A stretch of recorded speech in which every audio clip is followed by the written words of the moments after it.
sad, strange little man, and you have my pity. Oh, right! To call you stupid would be an insult to stupid people! It's an inanimate fucking object. You're an inanimate fucking object! What are your qualifications? Well, I attended Juilliard.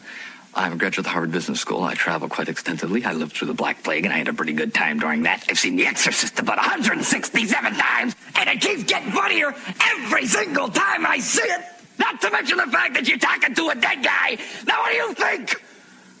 You think I'm qualified? Is this true? Yes, it's true. This man has no dick. Why, you stuck-up, half-witted, scruffy-looking nerve herder. You want answers? I think I'm entitled. You want answers? I want the truth! You can't handle the truth! Loser. This podcast is a member of the Place to Be Nation family. Visit us at placetobenation.com, the only place to be in your pop culture world. You're listening to PlayStation Pop's Great Debate, a spirited discussion forum covering topics in the world of movies, music, television, sports, and pop culture. And now, here is your host, Andy Atherton. Place to Be Nation, welcome back to another great episode of The Great Debate here in the Place to Be Nation Pop Feed. I am your host, Andy Atherton, and tonight we have a great show lined up for you with some great guests. We're going to talk a little sports, a little pop culture, and have a little fun. And, of course, we're going to have our awesome rapid-fire round at the end of the show. But let's get our guests in tonight. We have two debuts and a three-timer tonight. That's right, our first ever three-timer on The Great Debate. So let's introduce, he is one half of the Hard Traveling Fanboys. He is also one of the Sarcastic Four on the Marvel-ish podcast. And he can also be heard on the wrestling feed with Greg Phillips on the What If podcast, Mr. Nick Duke. Nick, thank you for joining us on The Great Debate tonight. Oh, I appreciate it, sir. Glad to be here. Looking forward to talking with you guys. So thanks again for having me. Oh, it's awesome. It's always great to have you guys from the South to come on here and debate us. Northerners. And speaking of Northerners, our three-timer tonight, you can hear him on many shows here on the Place to Be Nation, formerly the Core 4 on the main event, Mr. Jordan Duncan. Jordan, how are you? I'm good. Andy, you know, I didn't want to do the show again and just kind of take somebody else's spot, but when you said we're talking about the second episode of Saved by the Bell and my top PlayStation 2 games, I said, might as well pick up where I left off on everything else. That's awesome, yes. Hopefully we'll hear another show talking about that stuff in the future. We know Jason Sherman has started a written campaign to get the Saved by the Bell cast on. So hopefully we'll see that soon. Like, you know, like Year in Pop, we do a show a year is kind of the method we're doing. Awesome. And also, another debut, amazingly, it took him 6 episodes to get on this show. Usually he is my cherry poppin' daddy, where he's on my first episode of shows. He is one half of the Place to Be podcast. He is one of the co-hosts on the main event. And my co-host on Year in Pop, Mr. Scott Criscuolo. Scott, how are you tonight? I didn't want to be on the first episode of Great Debate because I've already popped Jordan's cherry like 3 times. So I feel like I need to. Is this possible? Well, when you've been on for so long, it just kind of regrows. No. Anyway, great to be on the Great Debate. Of course, this is my debut on the official Great Debate. Of course, Andy has joined myself, Mr. Milton, and Mr. Willie a couple times, right? Twice, I think, for the main event wrestling version of Great Debate, which has always been awesome. But it's great to be on. I haven't talked to Mr. Duncan or the Duke in quite a while, so it is nice to talk to you two gentlemen. And I thought we were auctioning off Jordan's autographed Mike Maroff jersey, but I guess not. Hey, anytime you can get an autograph of someone who lost 20 games in a season, got a bid, baby. Oh, God. Anyway, all right. Good to be here, Andy. Awesome, great. Thank you guys for coming. So let's get started with our sports segment. We always like to start off with a question. Sports that goes across our major 4 leagues here, the NFL, Major League Baseball, the NBA, and the NHL. So tonight, our topic will be, what are your feelings on player movement in the 4 major sports, like free agency, trades, trade when the trade deadlines are, salary caps, etc. Like, what do you, because they're so very different and so many different philosophies, even in the same city. You see franchises that, I'll speak on in a little bit about, that had very different philosophies in different sports. So let's start off with Scott. Scott, give us your feelings. Let's start with the NFL. What's your feelings on how the player movement goes around there? Well, the NFL works a lot differently than the other leagues in terms of free agency and trades and stuff because the season's so short. And I think that this is where the NFL is hard to compare with the other 3 leagues. And I know we have other topics to discuss tonight pertaining to that. And I think it fits all, in my opinion, it kind of fits all of the criteria. You don't really see trades too often in the NFL. Usually teams are set. It's such a short season, unless something is really past the point of no return. And 2 trades that I can think of right off the top of my head, actually 3.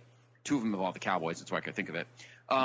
Obviously, the big trade, the one where the Cowboys fleeced the Vikings in 1989 for Herschel Walker and 1,000 draft picks, which led to a dynasty. But 2 others are similar. Number one that I just was chatting about on the main event with Nate and Steve, and that was in 1987 when the Rams traded Eric Dickerson to the Colts in week 5. I mean, that was huge at the time. Dickerson was still in his prime. He was only in the league 5 years at that point. But he was having issues with Georgia Frontiere, and he wasn't getting paid what he wanted to with the Rams, so they traded him to the Colts. And he ended up having a few decent seasons with the Colts. The other one was, and I don't know if this was a trade. This might have been a pickup on waivers, but I'm not quite sure. And that was in 92 when the Cowboys picked up Charles Haley off the, 49er scrap heap because Charles Haley was a bit of a nut job.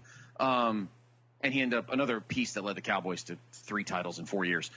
You don't see that too often, though. So you don't see a lot of mid-season trades, unlike the other leagues where it's quite prevalent. Particularly, maybe not as much in the NHL, in the NBA, but definitely in the NHL and Major League Baseball. Free agency is different because of the level of money. You don't see as much money being thrown around in the NFL, and that's only because obviously seasons are shorter, careers are shorter. Obviously, it's much more physical sport than the others. So you don't see huge free agent things. You don't see teams courting guys. So the NFL is really all about the draft when it comes to team building, I feel. It's not as sexy as the NBA is with all these things going on with Boogie Cousins and, Kawhi and all that. And obviously free agents in baseball, that's a completely different animal altogether. There's a broken issue there involving owners and players in baseball. But in the NFL, a lot of the team building really happens during the draft, and the trades occur during the draft. So there's not as much drama or intrigue in the NFL when it comes to player movement because you don't really see a lot of in-season trades unless something is really past the point of no return. And free agents, it seems like a lot of really great players stay for long unless there's a major problem like an Antonio Brown or Le'Veon Bell or every other disgruntled Steeler, apparently. Which is funny because the Steelers are one of the best. It's amazing what's wrong with that franchise because they were one of the when Art Rooney was the owner and you had Chuck Noll and Bill Cowher. There was never these internal strife issues involved in the Steelers. So I don't know what the deal is, but football is very different in terms of player movement. I don't think it's as much drama because I think you see a lot of the team player movement go on during the draft. I don't feel you see it as much in the remainder of the offseason or during the season. Well, I think you see a lot of releases, like people that get out of contracts become free agents, because their guarantee deals are over, or they just want to, cut. Right. They want to get out from underneath something. But you don't see a ton of super huge guys. Like you said, I think one of the releases I believe was Charles Haley. I don't think the Cowboys got him in a trade. I think the Niners cut him because he was a pain in the ass.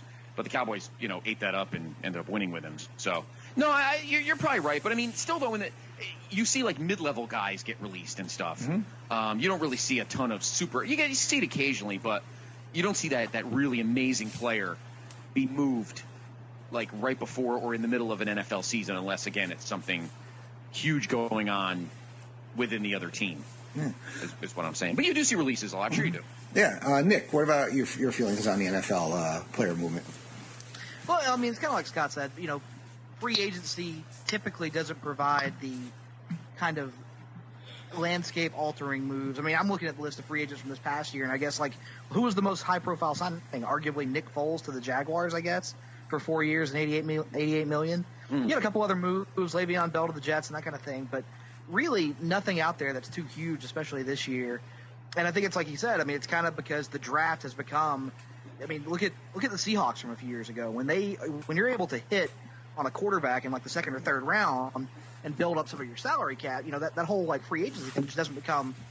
It's not the primary way that teams are building anymore. You got to hit it big in the draft. So, as much as I love the NFL's financial structure and the hard salary cap and the way it kind of gives everybody hope each and every year, there is something to be said that, this time of the year isn't as exciting, certainly when you compare it to the NBA or something like that, where arguably the NBA offseason is just as, if not more interesting than the NBA regular season. So I guess player movement is really the only drawback to the NFL at this point for me. Okay. Jordan, long-suffering Lions fan. What's your feelings? No, I think what Scott said, really Scott and Nick both, least drama of any of the four major sports in terms of free agency and things like that. And I think it's for a couple of reasons. One, I think the NFL is where the players seem to have the least amount of leverage. We look at the NBA stuff with Kawhi Leonard and Paul George, and how that all went down is that, as it turns out, Paul George went to the Thunder and said, "Trade me," and so they traded him. Whereas in the NFL, if you're a player and you say trade me, you're going to the Buffalo Bills. They're going to teach you, you know what I mean? Or you're going to the Lions. He's right. You don't really get to look at Anthony Davis. Not only said trade me, but I will play for one of two teams, and he got to go to one of those teams. You don't see that in the NFL, and I think part of that too is because so much is built around the draft and so much is built around stockpiling talent that even elite players aren't as important to their teams as they are in other sports. The example I could think of is the Chiefs. They have Kareem Hunt as their running back last year. He went down, and so they plugged Spencer Ware right in, and he does well. And then he went down, and then they went to their third string back, which was what was his name? Damian. I'm blanking on the name, but in a span of 3 weeks, this all-pro running back was replaced by the third string guy, and the stat line reflected maybe a difference in 15 yards. So I think the depth in the NFL is so much deeper in a lot of key spots, the spots that we fans really celebrate the most, like the offense, that even if you are top-level elite talent, it's different than other sports in the sense that, there's a lot more positions in football. There's a lot more to it than just having one. No team wins with one player in the NFL. In the NBA, you can get one guy and turn around your franchise overnight. Well, that's what I think is that in the NFL, the big reason why free agency isn't as big a deal is because I think more power is I think the owners have more control over it than the players do in the NFL. Yeah, they're probably, in all the sports, they're probably the most powerful ownership. Yeah. Of all of them. Absolutely. So, and you guys did touch on the NBA, so let's stick with you, Jordan, and go into the NBA now with these. Can I say something real quick? Go ahead, Scott. Go ahead. Just a very, very quick sentence. Jordan makes a good point about the owners, but the reason that for all these years it was fine is because the league had a great union. The NFL union blows now. Oh yeah. It's not like it was when Gene Upshaw ran the union. And yes, you had two strikes. One was each side's fault. The 82 strike was the owner's fault. The 87 strike was the player's fault. That's pretty common if you go back and read stuff. But I just wanted to say that in this instance, powerful owners were matched for many, many years by a great union. Yeah. And the NFL union is garbage now. But anyway, I just want to make that point. Right.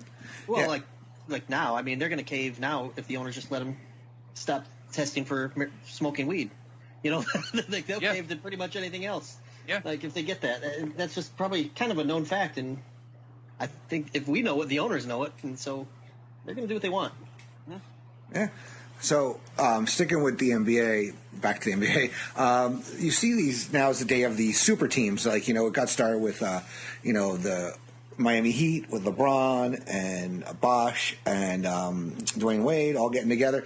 And I mean, what do you guys feel about this? About the picking and choosing of these where they go and who plays there and who plays with? Jordan, we'll stick with you. So I think I may have the contrarian take in the sense that I love it. I think it's hard to root for a team anymore.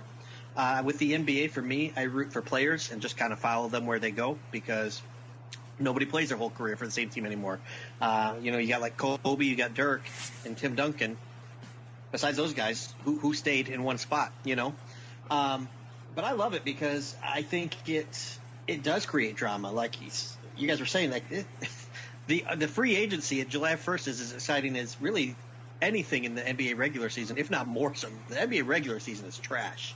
The playoffs are good, and free agency is awesome, but I like it because I think it does give the players some power, and I think it's cool to see different mindsets. Like you got Kevin Durant, and people crap all over for Durant for going to the Warriors and say he took the easy way out, but clearly the guy wanted a ring. That's the best place to go. Go to the team that won 70 games, and you're maybe the best player in the league, second best player in the league, depending on who you're talking about. Yeah, then you got Kawhi Leonard, who wants to maybe do things a little differently. I think it's really cool to see that really any team has a shot because, let's be honest, the Los Angeles Clippers just landed one of the 3 best players in the NBA. The Clippers. Like, I grew up in the 80s. Yes. I grew up when Danny Manning was, like, the best Clipper, So it's crazy to me. And even the Raptors. Like, the Raptors just won the title. I grew up when the Raptors were garbage. So it's any team really, I think, can compete if they've got the right general manager, if they've got the right people making the right moves. And I think what's kind of cool is the domino effect it has. One guy goes here, and so that moves things here and here and here. And all of a sudden you see 7 or 8 different teams moving around to the point where, as a Detroiter, the rumor now is that the Pistons are in a mix for a talk for Russell Westbrook. How that came about, I have no thinking clue. I hate Russell Westbrook, and I hope we don't get him. But, it's crazy that out of all this fallout, this superstar might wind up on a team that nobody ever talked about him going to. I do think NBA players get paid an obscene amount of money in the sense that these guys like Tobias Harris, look at how much money that guy makes. He got a fuck ton. Yeah, that's insane to me. For a guy that's played for 5 teams in 7 years, he got what, 188 million or something? Oh yeah, he's getting so much money. So I think the actual dollar amounts can be off-putting to a casual fan, and I think that might play into like the rich, spoiled athlete type thing. But in terms of just the drama and who's going where, I don't think anything beats the NBA for free agency and trades and things like that. The negative side of it, I'm not a big fan of like the Anthony Davis, I'm not playing for you anymore, essentially shutting a guy down. I think that's a crappy thing to do for the fan base of the team that he's on, and I think he should play every night, whoever he's playing for. If he wants to go somewhere, that's his choice, but I think he should have played it out. If you want to be a Laker, that's cool, but I just think it's kind of crappy how it went down in the sense that they shut him down and he was only kind of going about 50% there at the end. All right. Nick, what about you on the NBA? Yeah, I mean, it's really the issue of the super team, and you kind of have to decide how you feel about it. For me, on the one hand, it arguably leads to at least semifinal playoff rounds and conference final playoff rounds and NBA final rounds that are thrilling to watch because you've got legitimately great teams and teams that are aesthetically pleasing. I mean, I loved watching the Golden State Warriors the last few years. I loved watching the Heat back in the old Big 3 days with Bosh and Wade and LeBron. Like, those teams were fun to watch, whether you were watching because you loved to watch them or because you hated them so much and you wanted to see them, fall flat. The issue comes into the fact that, and you can make this argument that it may have always been the case in the NBA, you really feel like there are only 3-4 teams that have a realistic shot at the title each and every year. And for somebody, a fan of a relatively small market team like the Hawks or something, like, the Hawks have to hit virtually every draft pick for like 3 years in a row and then get lucky in free agency to even have a shot at like climbing into the upper like echelon of their conference, let alone contending for a title. So I'm of two minds about it. But it's hard to argue with the fact that I think the NBA is seeing a surge in popularity that it kind of went through the doldrums in the post-Jordan era, and it feels like it's on the upswing again, and it feels like it's the sport that's got the most momentum and is the one that is best poised to challenge the NFL supremacy. So, all things considered, it's kind of hard to criticize the current model given that it's been so successful. Yeah, I mean, I grew up, not like Scott, but I mean, I grew up liking the Lakers because of Showtime, and I grew up in New York. But I am not a Knicks fan, but I'm a Knicks supporter. So, and I hear Nick talk about the Knicks, and they're always got that such screwed up salary cap that they haven't gotten to the super team yet. I mean, there was rumors that they may have a couple of guys were going to go there, and then they ended up going to Brooklyn this year. Wah, wah. But Scott, what about you on the NBA? Well, I think that the general scheme of things is that I think the players have a lot more clout in the league, in terms of the league, the way the league works, than they ever did before, and I think that's the product of the commissioner. I've said this from the beginning. I think Adam Silver's kind of clueless, to be honest with you. It's one thing. I think all four commissioners are clueless, to be honest with you. It's kind of sad when Gary Bettman, who's the biggest dipshit of the four, has actually got the longest tenure of any of the four commissioners. I mean, the man's a fucking moron. Not one, not two, but 3 work stoppages in 24 years. We lost the whole fucking season because of that asshole. And he still has a job. I just don't understand that. But anyway, that's a different debate for another day. If you go back to the 80s, and again, obviously I was a Showtime boy. I have my Magic jersey. No one ever left. No one ever got traded. Role players got traded, not superstars. I think the last big superstar trade in that era was when Kareem went from the Bucks to the Lakers in 75 or 76. But no one got traded in the 80s. Actually, you know what? One of the most important there were 2 trades that I remember very vividly in the 80s that changed around the fortune of 2 teams. And I think I know the one you're going to, because I'm going to steal your thunder, and that's James Edwards to the Pistons. Huge trade for them and helped them win 2 NBA titles. Same thing for the Lakers when they got Michael Thompson. Role players got picked up in the 80s, not superstars. I was going to say a different Pistons trade. Adrian Dantley. And AD for Mark Aguirre. Yes, Mark Aguirre, very good. Excellent, Jordan. And James Edwards, a 6'7" guy that can hit a 20-foot fadeaway jumper. Yep. So it was a little different. Free agents, guys like the cities they played in. Plus, when they had a lot of, when they kind of wielded a lot of power. Like Michael would, as much as Reinsdorf and Krause were a couple of dipshits, Michael was never leaving the Bulls. That was his fiefdom. Him and Phil ran that place like theirs until Jerry Krause got fed up and we saw what happened in the franchise after that. But guys never left. You know what I mean? Now, the league is very different. The chemical makeup of players is very different, not physically, but socially and spiritually, I guess, not in a religious sense, but just in the way they feel about themselves. And you want it. They feel comfortable being near people they like, and that's why the super team came. Now, in the super team's defense, obviously these guys have to give up a lot to want to play together. LeBron could have gotten a fuck ton more money when he left Cleveland the first time. He took a discount because he wanted to win. So in LeBron's defense, as much as the whole South Beach thing, and that happened, 15 minutes from where Andy and I live in Greenwich. Yeah. I remember that. And, yeah, it was douchey. But he took a discount because he wanted to play with D-Wade and Bosch and ended up winning – how many did he win? 3, I think? In 3 and 5 years or 3 and 6 years? Yeah, but they make up the money, though. When you're a great player, you get the endorsements. When you're a great player who wins rings, you get even more endorsements. So he made that money back. Sure, no, of course you do, but you've got to earn that, and you've got to get the respect of the. But yes, you're right about that. But that's not the team's not paying for that. Yeah, the fucking Nike's paying for that, or Reebok, or Gatorade, or whatever. But now I think people just want to be comfortable in their own skin, and I don't think you're going to see the super team as much anymore because it doesn't always work. Because, the Raptors were not a super team. You had Kawhi and a bunch of role players who beat a super team. Now, Durant was hurt through most of it. Clay was kind of gimpy.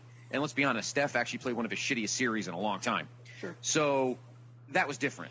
But I think that the structure of the way players move around now is a lot different than it was back in the day. The NBA was very dull when it came to player movement in the 80s and 90s because the great players – Larry was never leaving. Fucking Magic, Kareem. I'm even going to go deep dive. Sidney Moncrief, one of the greatest Milwaukee Bucks of all time. He could have played for any winner he wanted. He stayed with Milwaukee. Dominique didn't get traded. Yeah, the highlight film didn't get traded until he was. I don't want to say he was past his prime. No, he was past his prime. Take it from the Hawks fan. So I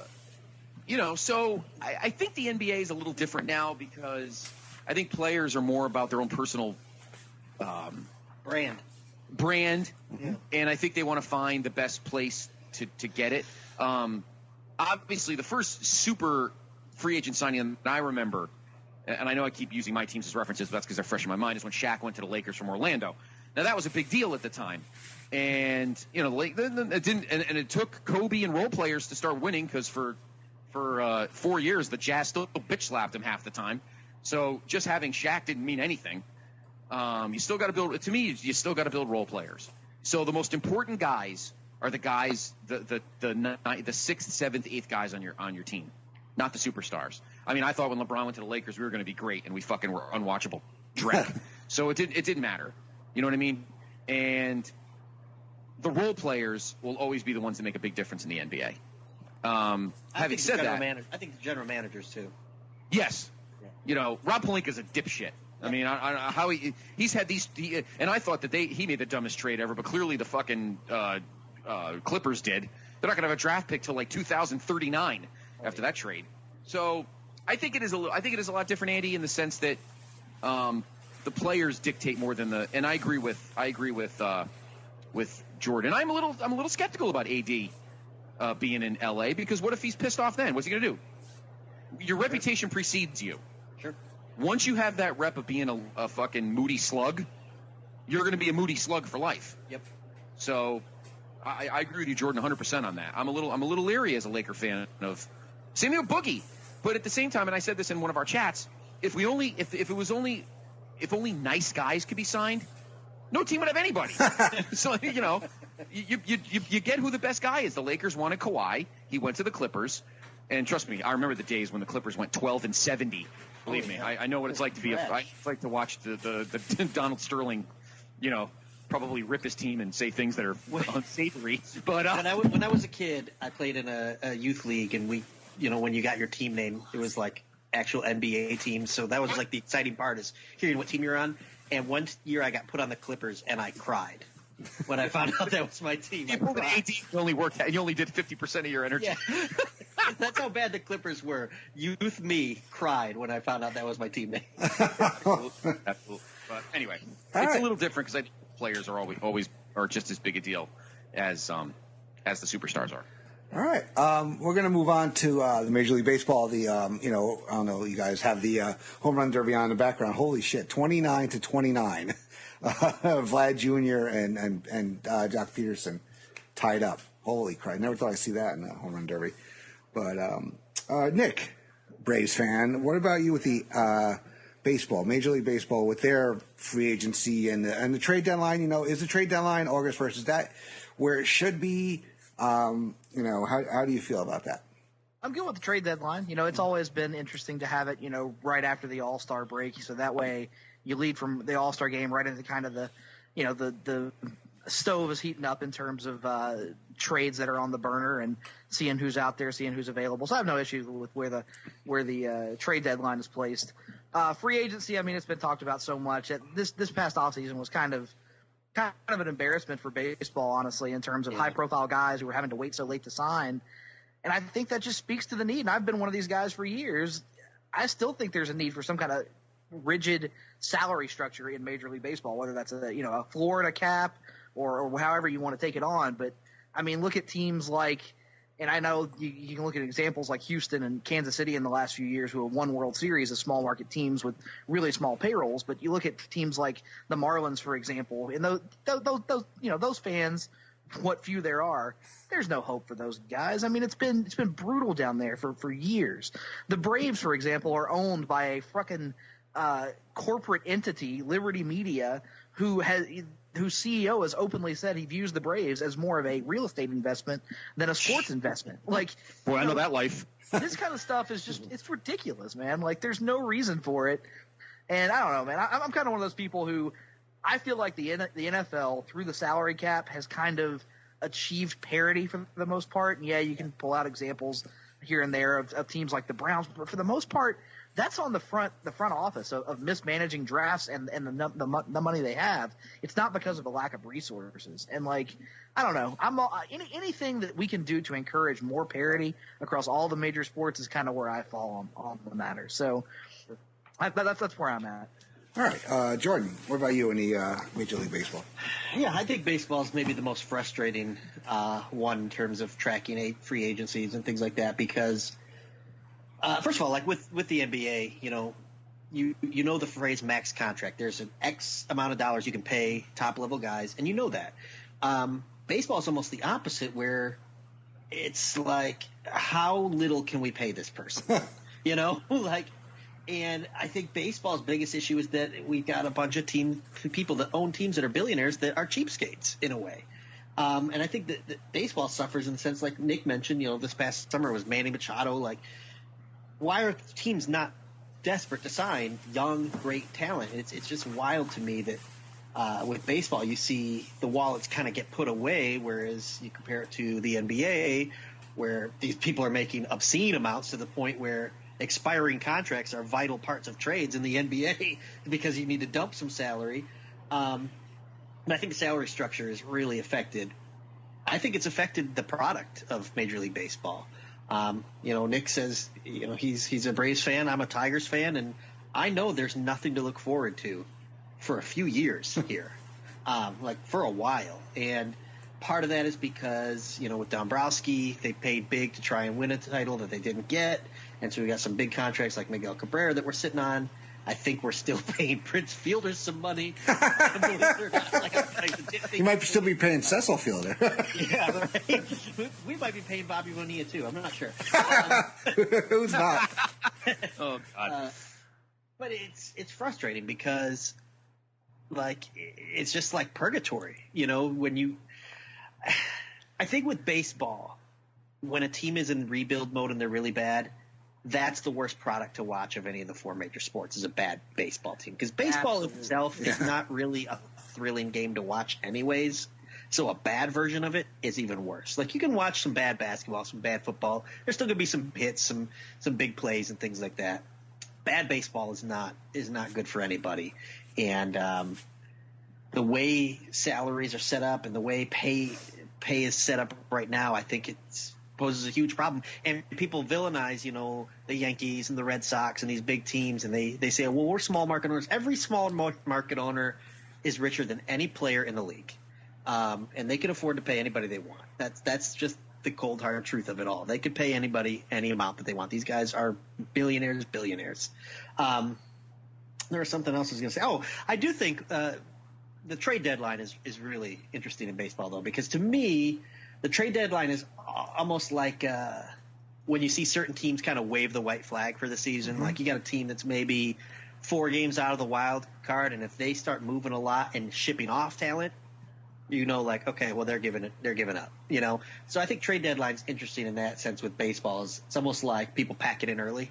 I think the trade deadline in baseball is maybe the most relevant of the 4 sports that have trade deadlines. Yeah, I mean, I always thought when they introduced the other wild card that it should get moved a little bit, sure. Like August 15th maybe at the most, no further than that. But all right. So Scott, MLB, if you're the fan of the other New York team. I'm not going to mention who I'm a fan of because you guys all hate me anyway. So what about you? You're part of the evil empire. We hate you for so many other. I know. There's a lot of reasons to hate me. I know. That is the greatest thing I've ever heard a host say in the history of this whole fucking feed. You all hate me anyway. Yeah. Well, yeah, but no. The problem in Major League Baseball is agents. Yes. Oh yeah. Nobody wanted to sign Manny Machado, and nobody wanted to sign Bryce Harper because they both are Scott Boras guys, and Scott Boras is a fucking scumbag. And owners now feel that what's funny, Jordan, you were talking about, I think Nick, you did too, about the 2015 Royals. Trust me, I watched that team firsthand, and there was no superstars in that team, and they picked us to shreds. The 2015 Royals, the 14 Royals, even the Giants. Look at that Bochy dynasty. They didn't have any. That lineup sucked. But, you had boring baseball. It's like watching and I always goof with Dr. G about this. It was like watching the Devils win their Stanley Cup. Oh, God. I was just thinking that, too. I would literally rather watch flies fuck than watch Devils hockey. The trap. But they won 3 fucking cups. I know. And the same thing with those Giants teams. They were dull as dirt, but they won 3 world championships. I'd kill to have a boring team win something. My team's boring and they suck. So, it's not about the fancy it's about winning. But some teams just are very leery of taking on huge contracts. And on the other side of the coin, do players want championships or do they want security? Mike Trout signed. That's the one thing I got to say is, like, in the case of a lot of these guys, if I'm a GM, I'm not giving Bryce Harper 10 years. I like 10 years is such a long time in a sport where you're supposed to play. If you're a position guy, you're going to play 130, 135 games a year probably. The wear and tear on your body, like, how can you make a 10-year investment in anybody? I don't see it. And the same thing with Mike Trout. I love Mike Trout. Mike Trout's one of my favorite players. But I got to be honest, if I'm him, 12 years, what the fuck are the Angels going to do in the next 11 and a half years? Nothing. And what's so foolish is if you look at the yearly structure, they're usually backloaded too. Yeah. Like pay them all their money in the first 3 years, and then when they start to deteriorate, then people might take them on because you're not paying them $40-something million a year. I'm looking at you, Detroit Tigers. Nobody wants Miguel Cabrera. No. We're never going to get rid of him. And Miggy's awesome. He's a good I bet he's a favorite son in Detroit. He's probably loved by the fans. He's never been a dickhead, at least as far as I know. Maybe you know stuff in the papers that I don't. But he seems like a nice guy, but he's an albatross at this point, Yep. And I think if you're the Angels, or if you're an Angels fan, sure, you get to buy fucking Mike Trout T-shirts and Mike Trout jerseys for the next 11 and a half years. But what could the Angels possibly do to make that team better? Right. You can't. All right, once Pujols retires, then they'll have a little bit of flexibility for something. All right, I'll say that. But if you're the Padres or you're the Phillies, what the fuck are you going to do? Their pitching is terrible. Now, I got to see Aaron Nola firsthand, but Jordan can no-hit the Mets for 6 innings, so that's really not a problem. But Aaron Nola, other than Aaron Nola, that Philly pitching is horrible. They've given up 95 home runs this year. They suck. So, and Bryce Harper, honestly, isn't even the best hitter on the team. So, I think Major League owners now, and guys, the funny thing is we're only talking about hitters. Sure. Yeah. Why didn't Dallas Keuchel get signed? Why didn't Craig Kimbrell get signed? Because Craig Kimbrell's an idiot. No one's going to sign. There's only one. I'm sorry, and Andy, you can be complimented for this. Nobody still likes you. There's only going to be one Mariano Rivera forever. Oh, yeah. For the history of time. No one's ever going to have an 18-year closer that's going to be that fucking good. Sure. So Craig Kimbrell's got a lot of goddamn nerve asking for, what did he ask for, like $88 million or some shit? Yeah. No one's going to give a closer that. So that's why nobody signed him. Till the Cubs finally were desperate. And as for Keuchel, well, if this was 3 years ago when he won the Cy Young, somebody might have signed him. But he hasn't been that great the last couple of years. And no team's rotation was that desperate until, where did Keuchel go again? I was going to say the Yankees. Atlanta. Now, Nick, do you feel comfortable with having him in the rotation? What is he, like your four? Compared to the other guys, absolutely. Okay. Because, Fulton Evans got sent back down to AAA. Gossman has fallen. Gossman was on a rehab assignment in Single A, not because he was actually injured, but because he was pitching so terribly, they had to bullshit an injury to get him on the IL. Yes, I do. Wow. Yep. So, I have one of your other kids on my fantasy team. I can't think of his name. Soroka? No, not Soroka. The other kid. Yes. Yeah, Ron, is it Ron Gant? Marquise Grissom. I'm glad Keuchel's on the team because after Soroka, there's kind of a drop-off because Fried hit a wall, had a great start to the season, and has been rocky lately. And in the playoffs, you're going to need at least 3 quality starters. So that gets us part of the way down the road, but they need to make another move. They need to go get Bumgarner at the trade deadline if they can. So I think the reason that the free agency has changed so much in baseball, particularly with pitching, is that a lot of teams are happy to start the season with what they got and roll the dice later, like the Braves did. Same thing with Bumgarner. Now, he's nobody's ace anymore, but he's a guy that could be a great 3. and again, to mention your team, Andy, the closest team everybody talks about Bumgarner is the Yankees, but certainly the Braves could use him. Yeah. You know, and fuck only knows what the rest. I mean, God knows, fucking Noah Syndergaard could be a Dodger at the Braves. Who knows? Their pitching's fucking ridiculous, so he wouldn't have to go there. But right now, it seems like Major League Baseball, the deals are more prevalent. That's why the trade deadline is so more important in Major League Baseball than it is in any of the other sport, because teams don't know what they need until they've already started playing. And that's why I think Keuchel and Kimbrel didn't get signed, because people are happy. You know, bullpens are very different now. You know, the Twins are moving guys back and forth because what's his name? Can't think of his name. He's on my fantasy team too. He's on paternity leave, so another guy's going to slide in and be the closer. Like, nobody panic. Like, teams don't really panic about that stuff anymore. They just throw a guy in and see what happens. So I feel like player moves in Major League Baseball now are more prevalent in the middle of the season than it is in the off season. You don't see like the big, you know, I hate to laugh when Bobby Bonilla signed with the Mets for that ridiculously stupid deal, but it's the Mets. The winter meetings used to be like a huge deal. Like, you would like glue it to ESPN at that time. I remember being on vacation with my family like during the winter meetings one time, and I'm like, you're like, let's go to the beach. No, man, the winter meetings are on. I'll be there in a minute. You know, and you know, so baseball is definitely much different. Listen, I'm going to go back to another great mid-season move that helped the Mr. Duncan's Tigers. I love doing this old stuff, and it actually affects both you guys, because Doyle Alexander got traded to the Tigers when they needed a pitcher, and Nick Duke, of course, got arguably one of the greatest starter-closer combos ever in little-known John Smoltz. So those kind of things happen. The Tigers needed a guy right now. They were willing to trade a chip. Tigers went to the postseason. They lost to an inferior Twins team, but they got to the playoffs anyway. And meanwhile, that was a chip that led the Braves, who were fucking garbage in 1987, to be the team of the night. Well, maybe the National League. let's not get crazy. Why are you talking? It's my show. So in any event, I'll get you back on Europe Pop.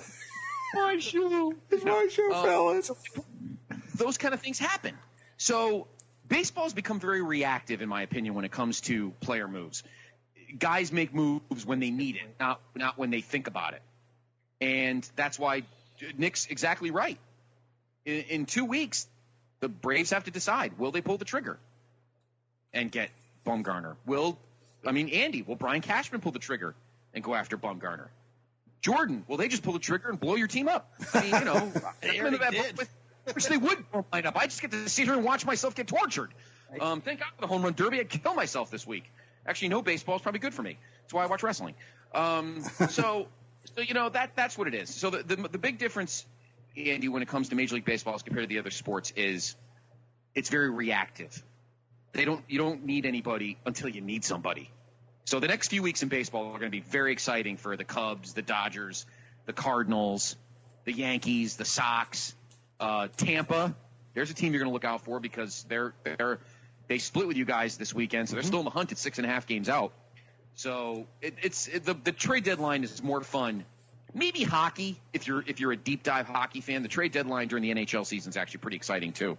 In the last couple of years, I've experienced it because the Bruins have made some big deadline moves. But in baseball, no doubt, now that teams don't care about waiting, mid-season moves are definitely the complete 180 of the NFL. The NFL, you don't see any of it.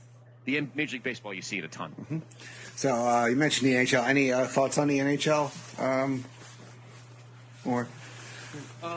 Everybody's like, Nick's wearing his Thrashers jersey. Yeah, in true Atlanta fashion, I will take this time you have given me to talk about the NHL, and I will kindly give it back to you. The NHL, it's a lot like Major League Baseball. You do make moves in the off season, but they're also very reactionary, and big trades are made at the deadline. Yeah. The NHL is a lot like Major League Baseball. And to credit the one team Jordan has that's actually had a successful last 2 decades, no one was better at building up a great team than Ilitch did with the and the GMs and that group did with the Red Wings. Who was the GM, Jordan? I just totally blanked. Not Ilitch, he owned the team. Yeah, Who's the GM? Wasn't Babcock. The other fucking guy. I can't think of his name. Yeah, anyway, I know who it is now. Well, yeah, it's a fucking awesome guy. I mean, I love Stevie Y. But the Red Wings were a tremendous team who knew how to get guys at the deadline and build. They had some issues the last 4 or 5 years, but the Red Wings were going to get that eventually. Mm-hmm. Same thing with the Blackhawks. But the NHL is a lot like Major League Baseball in that they're very reactionary. You see, the trade deadline in the NHL is really very suspenseful, like the trade deadline in Major League Baseball is. You don't see a lot of like NFL, you don't see a lot of super huge contracts in the offseason because, again, it's a very physical sport. You don't see a ton of money being thrown around because it's, guys getting hurt is much more a possibility than in the other sports.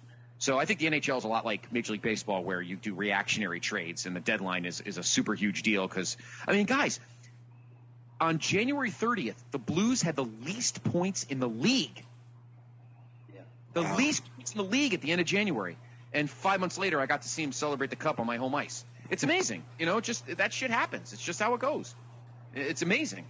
So, to me, the NHL is a lot like Major League Baseball. More stuff happens in season than off season. And the draft is now a big deal, too. The NHL is a lot like Major League Baseball because they have farm systems. Mm-hmm. So, they can tuck them away. So, yeah. That's what it is. Jordan, you got any thoughts on the NHL? Not really. Okay. All right. Yeah, it's always hard to get NHL chats on the show. Ken Holland. Ken Holland was a GM of the Reds. Ken Holland. Yep. All right. So, moving on to the next topic. Nick, we're going to start with you. When should leagues hold their All-Star games? Mid-season or postseason? I kind of like where they all are right now. I kind of love this little break for the MLB All-Star game. I think the NFL season, the only way you can have an All-Star game, if you're even going to have one, is to have it at the end of the season because, the season is just too brutal and you can't run even the smallest risk of having guys out for the stretch run. Although I think there's a lot stronger argument to be made to maybe just doing away with the Pro Bowl altogether.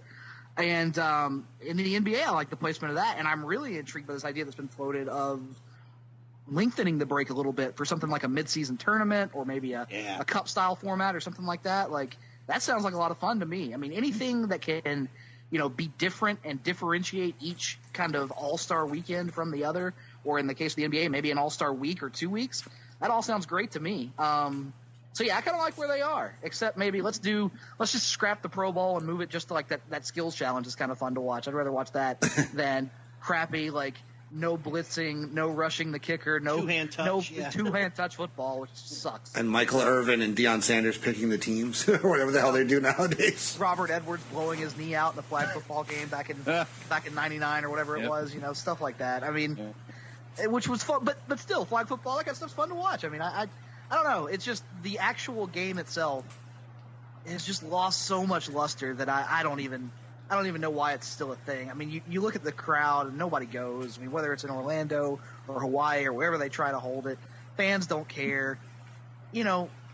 I don't know, man. Just scrap the thing and find something else that people will watch. Well, my only argument, and I agree with you with the All-Star break and all that stuff, is that, you're rewarding guys for having a good first half. You're not really rewarding guys for having a full whole season. You have some guys who are, slow starters that always heat up in the second half that don't get All-Star, and that adds into contracts, that adds into merchandising and all that stuff. That's why I only feel like maybe, they could add maybe, like I said, like a postseason game, maybe to like MLB or something like that. I don't know. Jordan, what are your thoughts on placements of All-Star games? Yeah, I'm kind of with Nick in the sense of where they happen seems to be fine. I really don't know when else you could do an NFL game because, like he said, nobody's going to risk. They don't risk injury and the season's done. So if it was, week 9, nobody's going to even tackle each other. I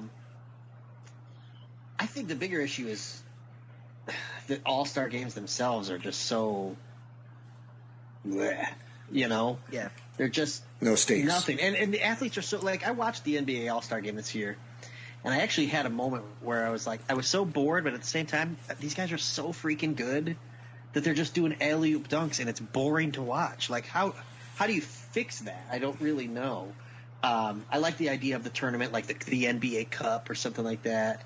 But I think the idea you go with is simple. Bring back Rock and Jock. That's all you got to do, man. Rock and jock basketball. How cool would the MLB All-Star game be if it was like a softball game? Oh. How great would that be, man? Just see guys hit balls so far. Oh, that'd be so much fun. Yeah, beer league softball for the MLB All-Star game. I think where you have it is fine. I think the big issue is keeping people's interest because All-Star games mean very little and the players seem to give very little. Baseball tries to make it matter with the home field advantage in the World Series and stuff like that. Basketball is always trying new things with celebrity games and young stars and Euro versus USA. They're always tinkering, but nothing seems to really, really work. So I don't know what you do. Yeah. All right. Scott, what about you? I think it's more the game is a deeper. I think the game is just a distraction from what the real description, what the real issue is, and that's players needing a breather. Sure. I think in terms of like you wouldn't want to move. First of all, Nick's event is 100% right. Common sense would tell you you're not going to have the Pro Bowl between weeks 8 and 9. That's fucking stupid. But also, the players really don't need a break because unlike the rest of the other 3 sports, football only plays once a week. So home teams, players 90% of the time are seeing their families during the week, so they go home. It's not like baseball where there's a ton of traveling or NBA or NHL because you're only playing 1 game a week. The only time you're missing your families is when you have a road trip, and that goes, Friday to Sunday night or whatever. So the break itself is not as needed in the NFL because the season's so short and there's not as many games. The fact that they're not doing the games on Thursdays anymore and the season starts this Friday is so great for the league, for Major League Baseball. I think they need a 4-game break. And if you make the All-Star team, awesome. You got these kids that are swinging the shit out of the ball tonight, awesome. You got guys playing tomorrow night, awesome. A lot of the players fly their families out and stuff, so it's a lot of fun. Anybody who doesn't make the All-Star team, it's cool. I get to go home and spend time with my family for 4 days, and I won't see them probably again until October, depending on how far your team goes. Whereas in the NFL, you see your family every week because you're only playing once. So Monday through Friday or Saturday, depending if it's a road game or not, you're seeing your family. As for the game itself, the thing that really sucked about the Pro Bowl is that a lot of the players that aren't made of money, that are rookies and had shitty, and have like basic contracts, they love going to Honolulu because a lot of players, and I've heard this even back in the 80s, it was your family got a free trip to Hawaii. Sure. Now they played in fucking Orlando. That's a waste. Who gives a shit? You could at least afford Disney World. Nobody can afford Hawaii. So that kind of took the. That's why a lot of players don't give a shit because who the fuck wants to go to Orlando? I got to go play in Honolulu. That's kind of cool, even though playing at the Aloha Bowl was like playing on green cement. But and the NHL and the NBA All-Star games are in essence glorified. It's like watching Ice Cube's Big Three. That's in essence what it is. It's a glorified fucking driveway game. It's really all it is. Yeah. And as for the baseball All-Star game, and I can this is just my personal opinion. Maybe it's just, again, my age. And Andy can probably relate to this. I guess you guys could too, to a certain extent. I feel like the baseball All-Star game doesn't have the same pizzazz that it did in the 80s and 90s. It doesn't have that same something. You know what I mean? Because interleague play. We see him play. Yeah. Exactly. That too. The last cool moment that I've watched in the All-Star game was 2013, the game at Citi Field when Mariano pitched his last All-Star inning, and Matt Harvey, before he fell to pieces, gave him a standing ovation, crying. And it was seeing the last All-Star out at Citi. I mean, it was really great. But the All-Star game doesn't have that same something. Like I remember the drama and the tension of Tim Raines getting the RBI triple in the 11th inning in '87. I don't know if that one was in. Is that in Oakland? I think that was in Oakland. Or the walk-off that somebody, I think it was Tony Gwynn, had in '94. Whichever one was at the Vet in Philly. I think that was '94. And like that kind of stuff. I feel like you don't see that anymore. Yeah. And ever since the tie, the All-Star game has suddenly now become a political football. Like the winner. I always thought the winning league getting home field in the World Series was fucking stupid. Yep.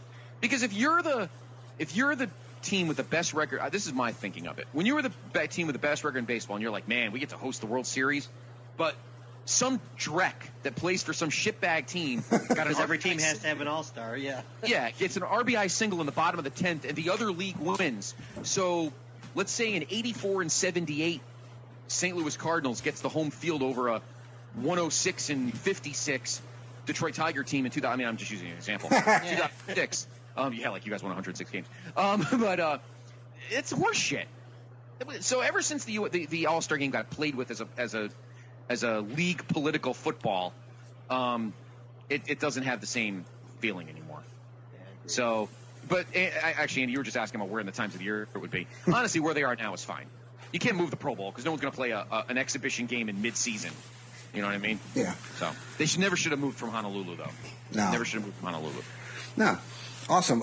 Jordan, what athletes and coaches have made the most successful transitions to the broadcast booth? In your opinion? The one that came to my mind right away when I saw this question is Jeff Van Gundy. Yep. Yeah. I think he's the best. He makes watching NBA games better. I'm sure there's other answers, but I think he's the best answer. Because what I love about Van Gundy is he still kind of gives you that coach speak and gives you the coach's perspective. He can communicate what the players are doing, but he also calls out the BS. You know, sometimes the NBA has got a lot of bad calls and non-calls and calls that should have happened and all kinds of stuff like that. And Van Gundy doesn't he's not a stooge for the league. That's for darn sure. I think Jeff Van Gundy makes any broadcast better. So he was the first one that came to my mind when I saw that. So he's the one I go with. All right. Scott, what about you? He's definitely right on Van Gundy. I also would like to say Bill Cowher is tremendous. Jimmy Johnson. Lou Holtz did a good job for college football. Digger Phelps for college hoops.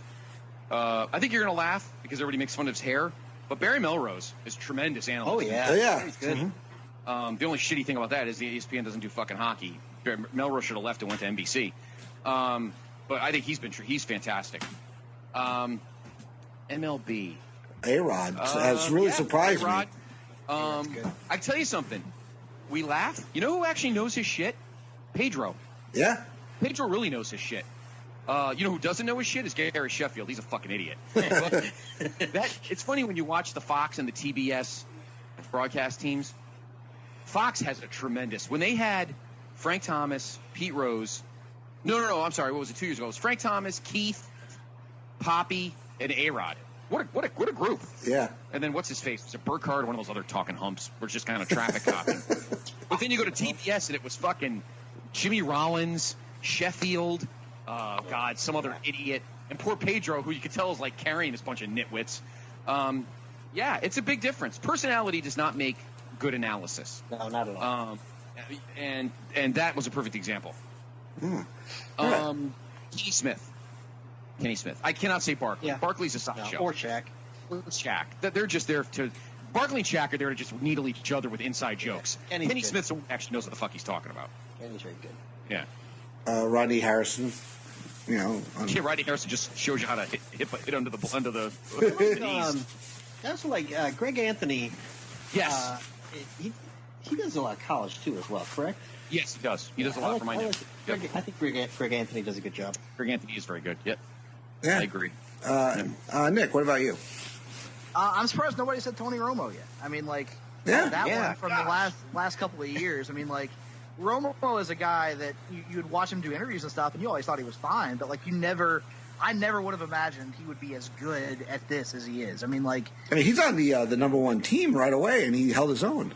Yeah, I mean, like, and you watch him call games, and it's like he will be sitting there analyzing, the pre-snap formation and tell you, all right, I think they're going to run this play, and, like, half the time when he says it, they run the exact play. I mean, it's remarkable watching him call a game, and the way he's able to break it down without devolving too much into kind of the X's and O's speak, kind of keeping it accessible for everybody. I think he's been a revelation for CBS in the booth. Makes me wish the Falcons were on CBS more often than they are. MLB-wise, I really have liked John Smoltz on the few times I've got to hear him on the TBS broadcast. Yep. I love Smoltz. That's a little bit of a homer pick. And then one more regionally, Jeff Francoeur on the Braves broadcast this year as the color guy has been awesome, if only because of his constant shots at Brian McCann's failing knees and his inability to hustle to first base. So that's been good stuff. NBA-wise, you guys have kind of covered it. A lot of those, Van Gundy, Greg Anthony, Kenny Smith would be also one that would be up there. I know not really much for analysis, but I do rather enjoy the Shaq and Chuck dynamic on Inside the NBA. It's probably my favorite like studio show in sports, just because it's so different than everyone else. It's so much fun, a great dynamic, and at the end of the day, Ernie Johnson is probably one of my favorite hosts of any sports show. So good stuff all around. And I know, like I said, any NHL stuff, I'll leave to you guys. What about John Gruden? Were you guys fans of him on Monday Night Football? At first, Gruden, I had a feeling you were going to say that. At first, Gruden was really good. Then he became a caricature of himself. Yeah. Mm-hmm. But in the beginning, he was fine. I add one thing. Nick mentioned Jeff Francoeur on a local level is awesome. What's the opposite of awesome? Because that's Kirk Gibson. Absolute trash. And he's an asshole on top of it. Yeah. All right, cool. We're going to start with Scott. What is the most exciting play in sports, in your opinion? Buzzer beater, walk-off home run, game-winning field goals? What do you say? Wow. That's a good one. I mean, if you can't narrow it down, you could say this is the NBA. I mean, if you want. I know it's a... Well, a lot of it depends on the scenario. Mm-hmm. Like, I've been to... The only thing I've ever been to... Field goal...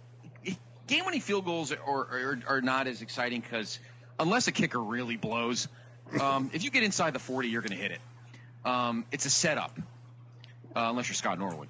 Yes, thank you. Like, buzzer beaters come out of nowhere. I mean, I've seen a ton of them, even just here at the Division II level with Fairfield. I've seen them beat many teams with buzzer beaters. I'd have to say walk-off home run. I think that's because. The only buzzer beater that I've ever that in history that's so epic was probably Villanova's buzzer beater that beat Carolina to win the tournament. Like, we've always wanted to see that happen, and it finally happened. 3 years ago? Mm-hmm. I've been to a ton of walk-offs, good and bad, and the drama, because that could happen. Whereas the other things are kind of setups for the thing to happen. Whereas a walk-off could happen at any moment. You don't know when it's coming. So, for me, I'd have to say a walk-off home run. Did you say home run or just a walk-off hit in general? It's just like what's the most... Well, it could be either. I mean, a walk-off home run is exciting, but also that guy comes in and that close play at the plate that wins the game. I mean, that makes the stadium explode. I think baseball, the sport of baseball, has the best... Let's put it this way, if I word it this way. In my opinion, baseball has the best surprise ending. Yeah.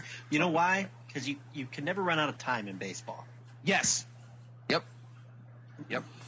Jordan, what about you? Overtime goals, although you might want to remember before. Sorry, Nick. That's okay. Jordan. Overtime goals in hockey. Oh, yeah. Overtime goals in hockey. Kind of like a walk-off, yeah. Yeah. Or like a deep bomb in Madden to beat somebody in overtime. Yeah, I'm familiar with that. Yeah, you are, Jordan. Thanks. For me, I think it's one of two things, and they're both football-related. I think a Hail Mary pass is just so – because it's so rarely completed. Mm-hmm.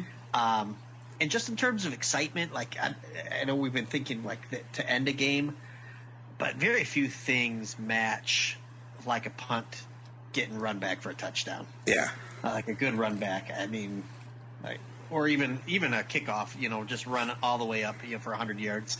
There's very few things as exciting as seeing a kick get run back for a touchdown for me. I agree. Nick, what about you? Yeah, I mean, you guys kind of nailed.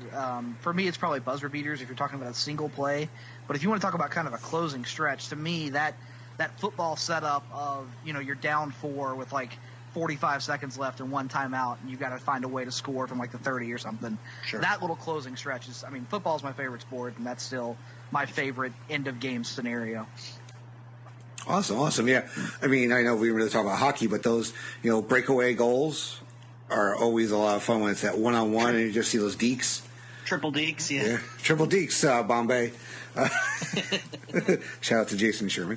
All right, so our last question in the sports segment tonight will be, we're going to start with you, Nick. What are some of your favorite giveaways that you've gotten at sporting events?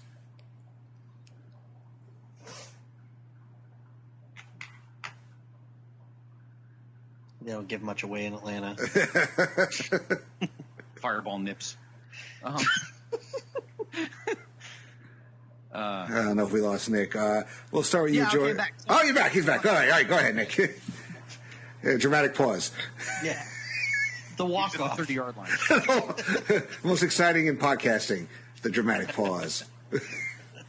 My bad, guys. That's okay, Nick. Giveaways, sporting events, right? Yeah. That you've got.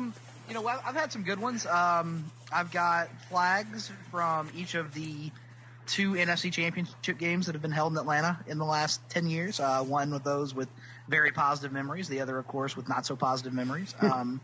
I've got, from that entire season, actually, the last season at the Georgia Dome, when they won the NFC Championship a couple of years ago, they had a piece of Georgia Dome-related memorabilia for each game, and so I've got 3 or 4 of those. And there's a cup from one of them. There's a scarf from another. I'm trying to think what else. Tomahawks at the Braves game are always a fun thing to get, and are given away fairly regularly. And they're doing a cool thing this year where if you go to the Braves game on a Friday night, you get a little piece of red film that you actually put over the flashlight of your phone, and they do like a light chop at the 7th inning stretch every Friday night. So that's kind of cool. So those would be some of my favorites. Awesome. Jordan, what about you? Well, it's not my Darko Milicic Christmas ornament that I got. But the coolest thing I ever got is from a Pistons game. I went to the last game at the Palace of Auburn Hills, and they gave out T-shirts that had the date of the first game, the last game, and in the basketball, like the Pistons basketball logo, was the name of every player who played on the Pistons during their stay in the Palace. Wow. Very cool shirt. Oh, cool. Scott, what about you? There's a lot of cool giveaways here in the New York area. I know that. Yes. I have gotten bats for Yankee Bat Day. I got a few bats. And back in some days, you needed it to get out of the Bronx. It was almost like a rite of passage. Yeah. I've gotten I did get, although I got it on my own, the very last event. This isn't a sporting event, but it's pretty funny. The very last event I ever saw at the New Haven Coliseum, my old building here, was a SmackDown house show in August of '02. Actually, it was the night after SummerSlam. And I just took one of the armrests and left. Oh, no, that's never mind. But no. I've gotten some cool bobbleheads. Yesterday, the Mets gave away a Spider-Man bobblehead. That was kind of badass. Mm-hmm. I got a Mike Piazza jersey. I don't know, like 2001. They were giving, or maybe it was 2000, maybe it was 99. Bobbleheads. I've got a lot of good bobbleheads through the years. Tom Seaver, Doc Gooden. Baseball has the best giveaways. Yeah, baseball really does. They had a great one, Robbie Cano one over Memorial Day weekend. I didn't go, but it was Obi-Wan Kenobi. Jedi. That was kind of cool. I'm trying to think. Is there any other? God. Dookie, I thought you were going to come up with something from the Hedges. No good UGA giveaways? No, I mean that college games down here. I mean, because they're so passionate. The following is they don't really need giveaways. Yeah, that's like it's going to be a packed house no matter what. Yeah, so true. The best you're going to get is a shaker or a pom pom. I think there may have been towels at one point, but like other than that, nothing really cool in that respect. Yeah, that's true. That's true. You don't see that in a lot of college stuff. I did get a Mets towel during the 2015 playoffs. That was kind of cool. Oh, I know. I'll tell you exactly. Even though I hate the team, I can't believe I just remembered. I just forgot this. I went to a preseason Steelers game at Penn State in 1997, and I actually got a terrible towel. Wow. Oh, cool. Now, being a Cowboy fan, I chose to wipe my ass with it, but it was nice to have a terrible towel. But that was pretty cool. Yeah, I have a towel from the NFC Championship game when we mollywomped the Vikings. I think it was like 41. Yeah, I left at the end. I watched it there. I left at the end of the third quarter and got home in time to, sit down and watch the AFC Championship game from my living room without sitting in 5 hours of traffic, which was really quite nice. I remember as a kid, sometime in the 80s, Surf detergent. It was a book, and it had a picture of every Yankees Topps baseball card ever. Yeah, and the next day I think we got 2 or 3 of them. Because it was my dad's friend worked on Wall Street, so he would get his company first row behind Yankee dugout. I sat in those seats a few times, So the deal was that he had to give my dad to give one of the books. So I think we have two of them. We went to a small baseball card show in White Plains the next day, literally going for $25 a piece already the next day. And this was like in the 80s, so these things got to be worth God knows what now. And my dad's holding on to both of them. I didn't go to this sporting event, but I have it hanging in my family room, a seat cushion from, what Super Bowl was it, 2001, the Giants-Ravens. I forgot what number it is. 2001. It was you beat the Vikings. Yes. It's the same season you beat the Yes. And we used to be season ticket holders for the Giants. And they put, all the season ticket holders in a pool. And my dad actually won. I mean, he still had to pay for tickets, but he got 2 tickets. He took my mom, and didn't take me. But they went down to Tampa, and we got shellacked. Not shellacked, but we played like shit against that great defense. No, you got shellacked. All right. Kerry Collins may have played literally the worst game in the history of the National Football League in those 4 quarters. Literally the worst game ever. Yes. So, but I have a seat cushion from that Super Bowl, so end the program. Should have fucking thrown it at him. But, all right. Yeah, cool. Awesome sports segment, guys. All right, well, we're going to take a break and come back with pop culture in just a minute. So, hang around with Jordan Duncan, Nick Duke, and Scott Criscuolo. I am Andy Atherton. Stick around. We'll be right back.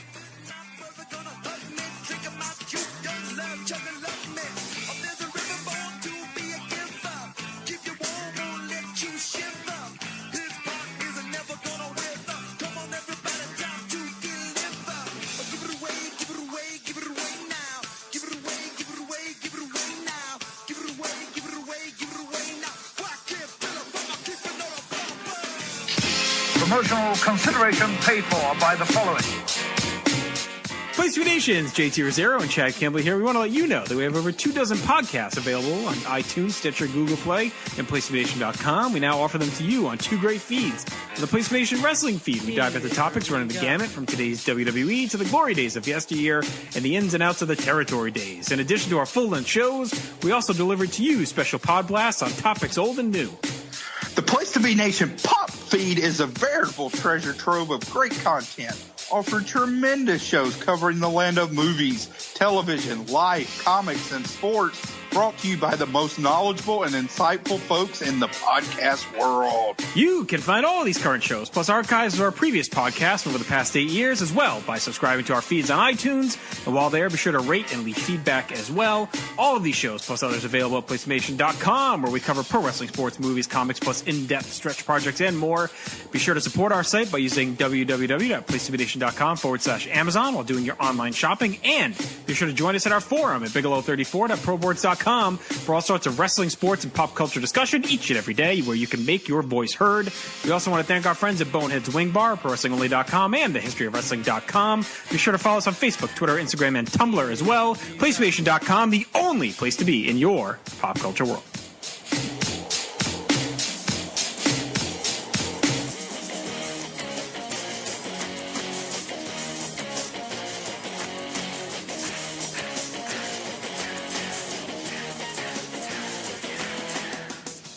Place to Be Nation, welcome back to the Great Debate, episode number 6 here on the PTBN Pop Feed. We're going to get to our pop culture segment, but first, let's talk about what's going on here at PlaceToBeNation.com, Place to Be Nation Pop Feed, Place to Be Nation Wrestling Feed, everywhere, Place to Be Nation. Over here on the feed you're listening to right now, we happen to have one of them on the show tonight. In the newest Marvel Age, the Sarcastic Four, they dive into 1971 with the first 3 parts of Oh My, covering the year. Nick, what's going on over there? 1971. Yeah, we actually, by the time this is out, we probably just dropped part 2 of 1971. We had some good stuff on there. Had some discussion about the beginning of the so-called classic Avenger story, the Kree-Skrull War. We had some Spider-Man tackling social justice issues at the time with some drug-related issues, and then an issue where Spider-Man explains his views on prison reform. So really some interesting stuff in 1971 Marvel. All right. Also on one of your other shows, the Hard Traveling Fanboys, you and your buddy Greg Phillips, you conclude X-Men month with Long Book Hunters reviewing Ed Piskor. Did I say that right? Yeah, I think so. Ambitious X-Men Grand Design. Yeah, so this was kind of a book that was kind of interesting. It's this guy who is known for doing essentially indie comics, and he kind of took on the task of trying to recap about 30 years of X-Men storytelling in roughly 96 pages. So it's kind of like an illustrated Wikipedia to the X-Men is the best way to describe it. So that's out there. We also have we kicked off Spider-Man month to celebrate the release of Spider-Man Far From Home. I think we have our countdown of our 5 favorite Spider-Man villains out there right now. And then we're going to have our very special review of Far From Home, which will be out probably shortly after you guys get to listen to this. Oh, that'll be awesome. Yeah, I just saw Far From Home. I really enjoyed it. Can't wait for your guys' take on it. As always, you guys are the best in the biz here at Place to Be Nation. No, I say that seriously. You guys know deep. We do Pop Goes to Movies. Sometimes we do the versions of them, and we do it from a more of a just a general thing. And you guys give us the deep knowledge of where things come from, what things are, and what things could be, what we could see coming. And you guys notice things that we don't, which is awesome. And staying in the comics land, we have DC For You, the newest weekly comic show here on the Pop Feed, with Mr. Russell Sellard and the manager Todd Weber. They bring us monthly current events in the DC comic world for the new episode this June of 2019, which just passed. Songs with Friends, episode 29, Kenny Chesney's The Good Stuff, and Fuel's Shimmer. Check out Stephen Kelly. Geek and Sassy, awesome show. Jenny and Miranda welcome Tim Capel to recap Season 2 and preview Season 3 of Stranger Things. Awesome show. If you have a crappy memory like me, I suggest you listen to that because they really refresh my memory on Season 2. I'm only one episode in on Season 3, but I see some potential, so I'm very excited. Glenny Bun, Mr. Glenn Butler, is back with a new podcast, Hour Spectacular. Him and his brother Scott, they discussed and debate the Democratic hopefuls for the upcoming presidential election in a new episode of Spectacular. All right, so we also have something going on here at Place to Be Nation. It's the greatest song of the 80s tournament. We are chugging along. We are in this first round still, and we are entering a new region the day after this record happens, the Love Shack region. And what we're going to do is we're going to go around and we're going to talk about the 6 matchups that are going live tomorrow with the gents that are on the show tonight. So our first matchup going live on, this is July 9th. I'm not sure when this will be posted, so this could be over by the time you guys listen. But we have the Final Countdown by Europe going against Blue Monday by New Order. Anybody not think Final Countdown is going to destroy Blue Monday? Every Chicago Bulls fan will vote for it. So and Daniel Bryan. I was about to say, and Brian Danielson for the ROH. Daniel Bryanson. Yes. I'm not up on my ROH, so I wasn't familiar with that. His theme song, it's good stuff. Okay. The next matchup, Who Can It Be Now by Men at Work versus Too Much Time on My Hands by Styx. You gotta go Men at Work. Yeah. That's a genre thing. Like, I love that Styx song. But Who Can It Be Now is interesting because that's obviously in many fans' eyes their number 2 song after Down Under, and it's funny that Legs, which is probably the more popular song, had got knocked out by Give Me All Your Lovin'. So yeah, I think Men at Work will probably win this, but that's a pretty good Styx song. But I think Men at Work has a broader appeal. Yeah, we could see Final Countdown versus Who Can It Be Now in the second round. That'll be tough. Yeah. Talk about genres crossing. We got Mountain Music by Alabama versus Walk This Way by Run DMC with Aerosmith. It's like, Walk This Way will definitely win. That may win in a shutout. Just give him a bye to the next round. Yeah, that may win in a shutout. Actually. You people and your northern biases against the great genre of country music. There's 2 songs in the entire tournament, and one of them draws Walk This Way in the first round. It's ridiculous. I know. Absolutely ridiculous. I know. I totally blanked on Elvira by the Oak Ridge Boys during the nomination process. Don't even get me started now. And that song that Alabama song's not even the best Alabama song. No. I don't even think Love at the First Degree's even in this tournament. It is. Yeah. I believe it made it. I think. That's right, because I added it. That's right. Yes. Yeah. All right. Anyway, so we got, and then our next matchup will be Just a Friend by Biz Markie versus Invincible by Pat Benatar. Oh, that's a good one. I could see Just a Friend pulling it upset because it's a gimmicky song. You know? I mean, it's a song everybody likes. Everybody can sing that song, and probably better than Biz Markie. That? Come on, don't give me that. I love that video because he's wearing two of my favorite team sweatshirts in the same video. He's got a Notre Dame sweatshirt on, and at the end he has a Georgetown sweatshirt on, which I find hilarious. It's such an interesting song because it's really terrible, but it's so good. Like even like some of the rhyming is like she's from the U.S. nation. Like what the fuck does that mean? It's an off tune. Oh baby, you. Blah blah blah. Yeah. It's always But the it's beer great. commercial from a couple of years ago where it's just like people getting into a cab and drunkenly singing the song at the top of their lungs. Good stuff, man. Yeah, I mean, Invincible is a great Pat Benatar song, but it's not like, on the top, like, Heartbreaker, Love is a Battlefield. It's like a short notch below in terms of recognition, I think. So I think that's why Just a Friend, I think, will probably win that one. And then we got Looks That Kill by Motley Crue versus Magic by the Cars. Ooh. Yeah, Looks That Kill had that great video. I remember that. Motley Crue will probably win. Even though Magic is a great video. It's a good song. But Crue will probably win. Yeah, the Cars are not going to fare well. I think Shake It Up just got knocked out by Relax. Oh wow, really? Yeah, it wasn't even close.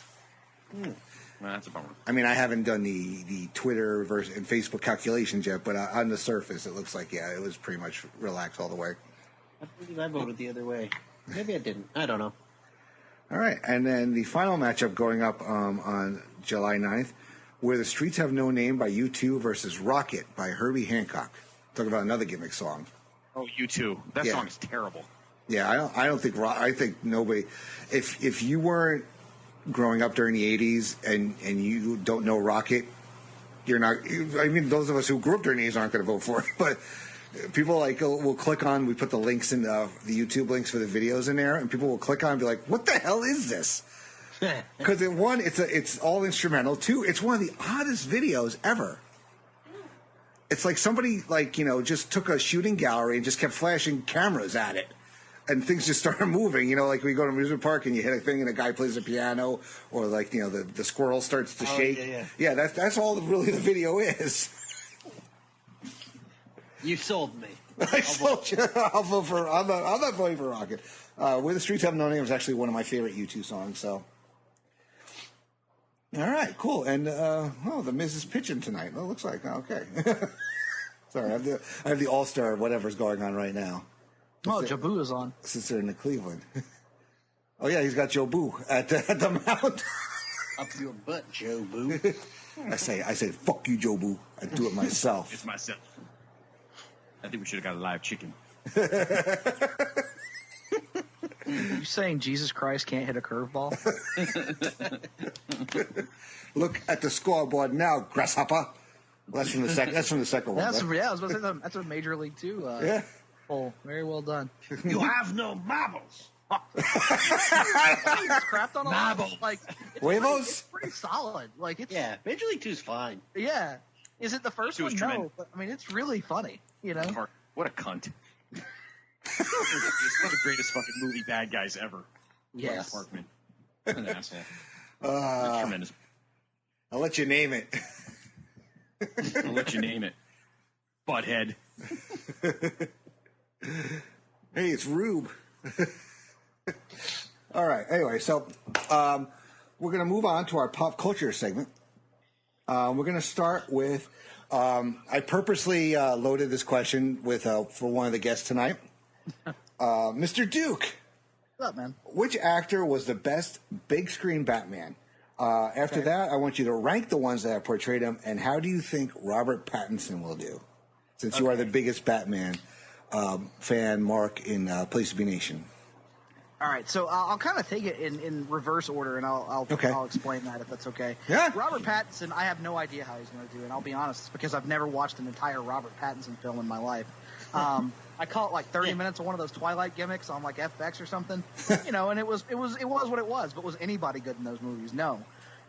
He was fine as Cedric Diggory. I've heard. Oh yeah, Cedric. Okay, I take that back. He was a decent Cedric Diggory. That's good. Plays a good corpse. Yeah. But and a lot of people have told me I need to watch his indie work to really judge how he is as an actor now. I'm not going to do that. I don't have the time. But let me tell you what does give me a little bit of hope about Robert Pattinson. He is actually cast to play one of the leads in Chris Nolan's next movie, which I have forgotten the title of because it's one of those Chris Nolan movies where it's a concept film. It's an original creation. And after his work with the Dark Knight trilogy, I will follow Chris Nolan to the ends of this earth, essentially. So if he thinks that Robert Pattinson can act, that's all the vouching I need. And thus, the best big screen Batman is Christian Bale.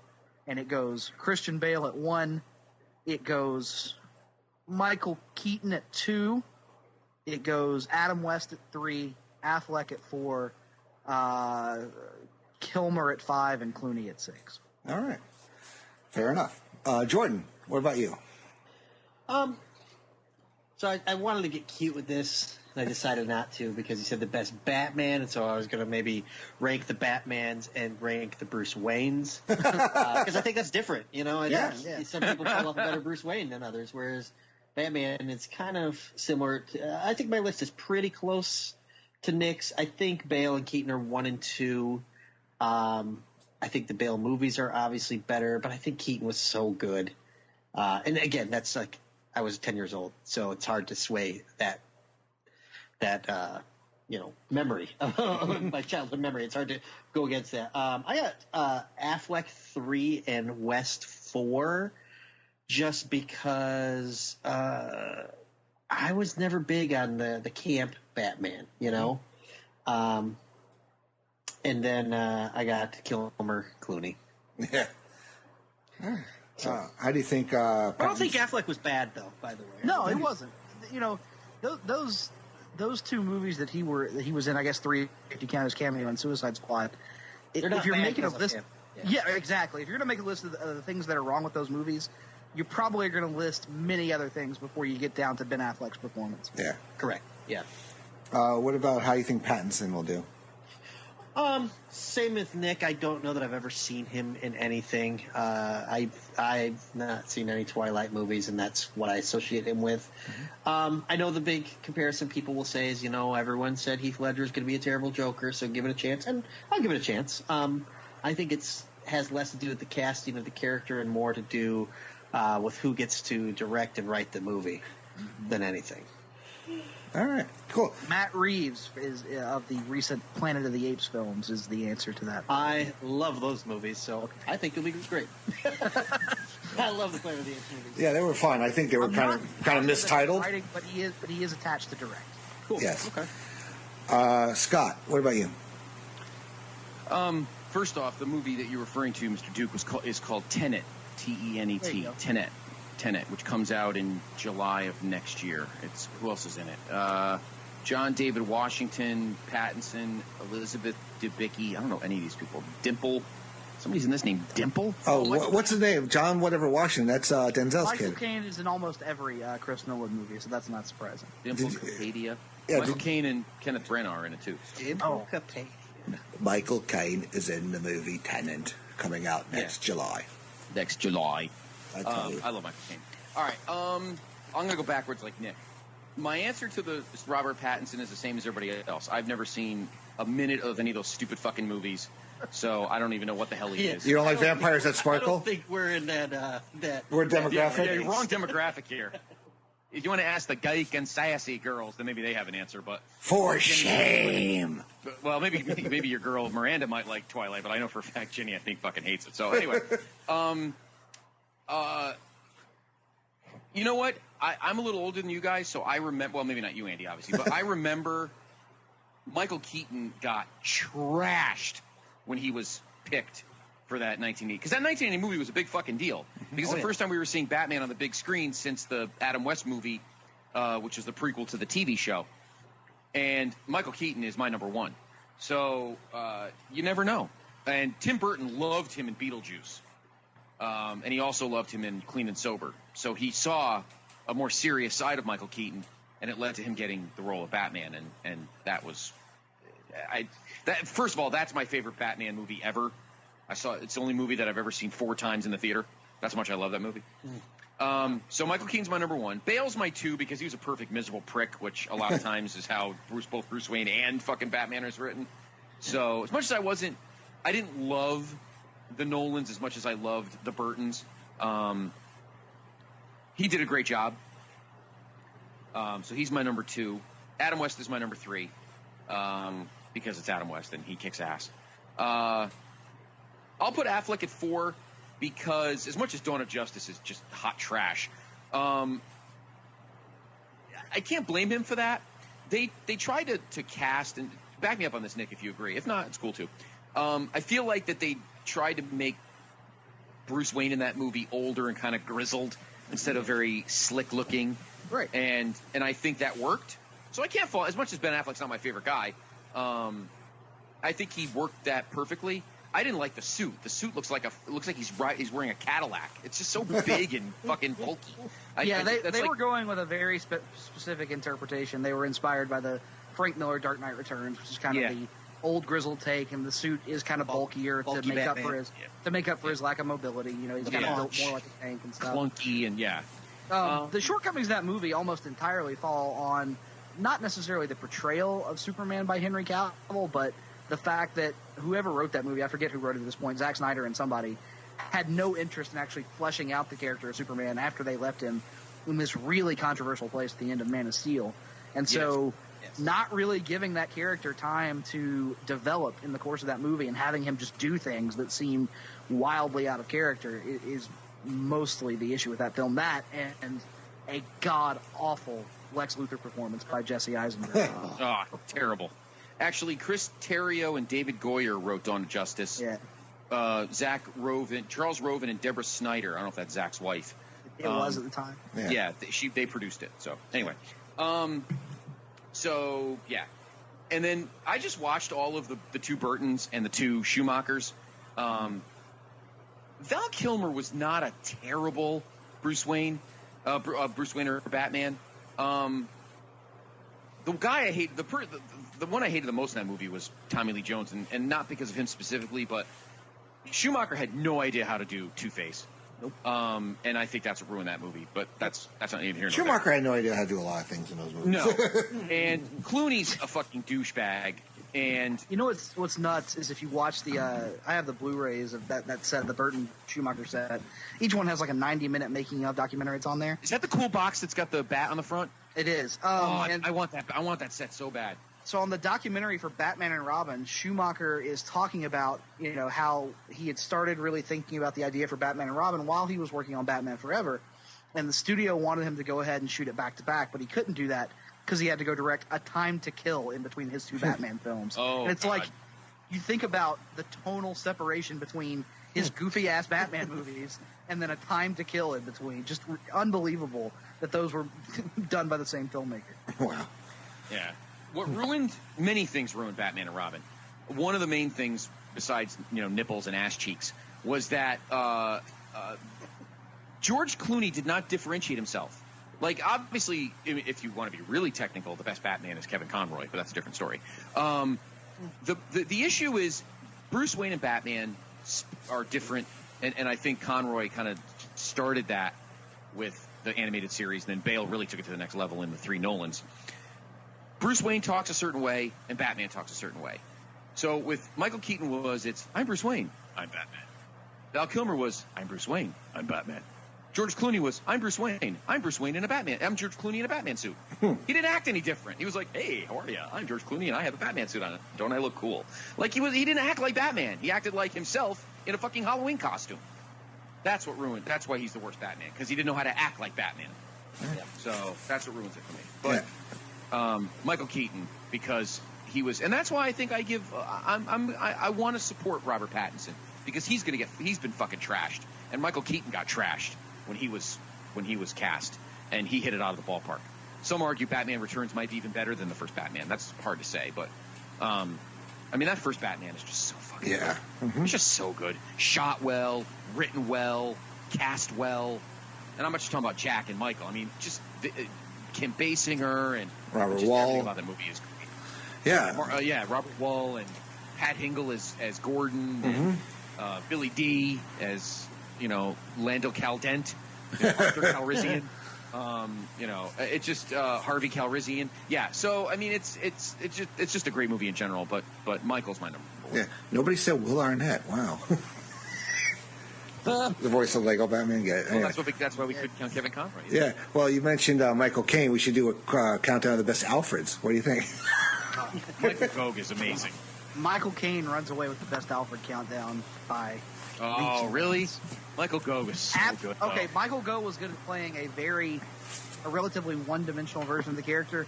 Michael Caine has like actual emotional weight to everything he does. Yes. Like, that scene of him in The Dark Knight Rises, like blubbering at the grave sites of Thomas and Martha Wayne when he believes Bruce is dead, destroys me every time I watch that. I agree. All right, cool. We'll move on to our star versus star question for this episode. Sylvester Stallone versus Arnold Schwarzenegger. So we're going to start with Jordan. So my hot take is I don't think this is even close. Okay. I think Arnold has the bigger peaks, but I think if you're saying just a filmography, I think Sylvester Stallone blows it out of the water. And he's got a lot of good movies that aren't really like known when you think of Sylvester Stallone. Like, have you guys seen Copland? Yeah. Copland is tremendous. I think Copland is such a good movie, and tremendous. To put Arnold in that role, and it's not good. Like, I just think Sylvester Stallone is like legitimately a pretty decent actor, and the Rocky movies are maybe like one of my favorite movie series of all time, if not my favorite movie series of all time. So, if the question is just who has the better movies, I don't think it's close at all. All right, cool. Someone fainted. Nah. Bale is the greatest actor over Arnold. And Nick, what about you?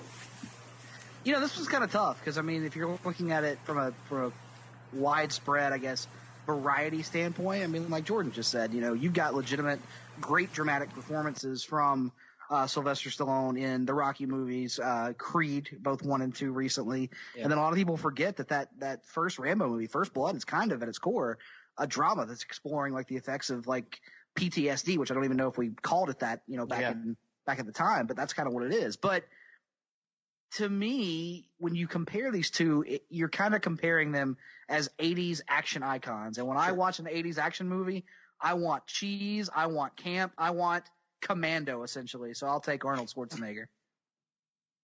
Okay. Yeah, it works for me. Scott, what about you? This is difficult because Arnold doesn't have the, epic franchises that, other than the Terminator, and it's hard to count that one because he wasn't in all of them, although he was in the 2 that mattered, I guess you could say. Sure. Everyone after Judgment Day obviously didn't hold a candle, and I have that set. I'm looking at it right now here in Studio B. Rocky Balboa and John Rambo are arguably 2 of the greatest movie anti-heroes or heroes in the history of cinema. But we have to compare. When it comes to this kind of thing, we can't compare which guy's stuff is the best. Which guy's stuff's worst is not as bad. Now, when you think of Arnold, when you think of Sly, you think like Throw Mama from the Train. Right? Was he in that? Stop. No, that was Stop or My Mom Will Shoot. Throw Mama from the Train was Billy Crystal and Danny DeVito. Stop or My Mom Will Shoot. Oscar. Over the Top. Don't even go back over the top. Over the Top kicks ass. Rhinestone Cowboy. Rhinestone Cowboy. What else? Oh God. Tango and Cash. Well, Tango and Cash isn't that bad actually. Some of his 90s stuff isn't that great.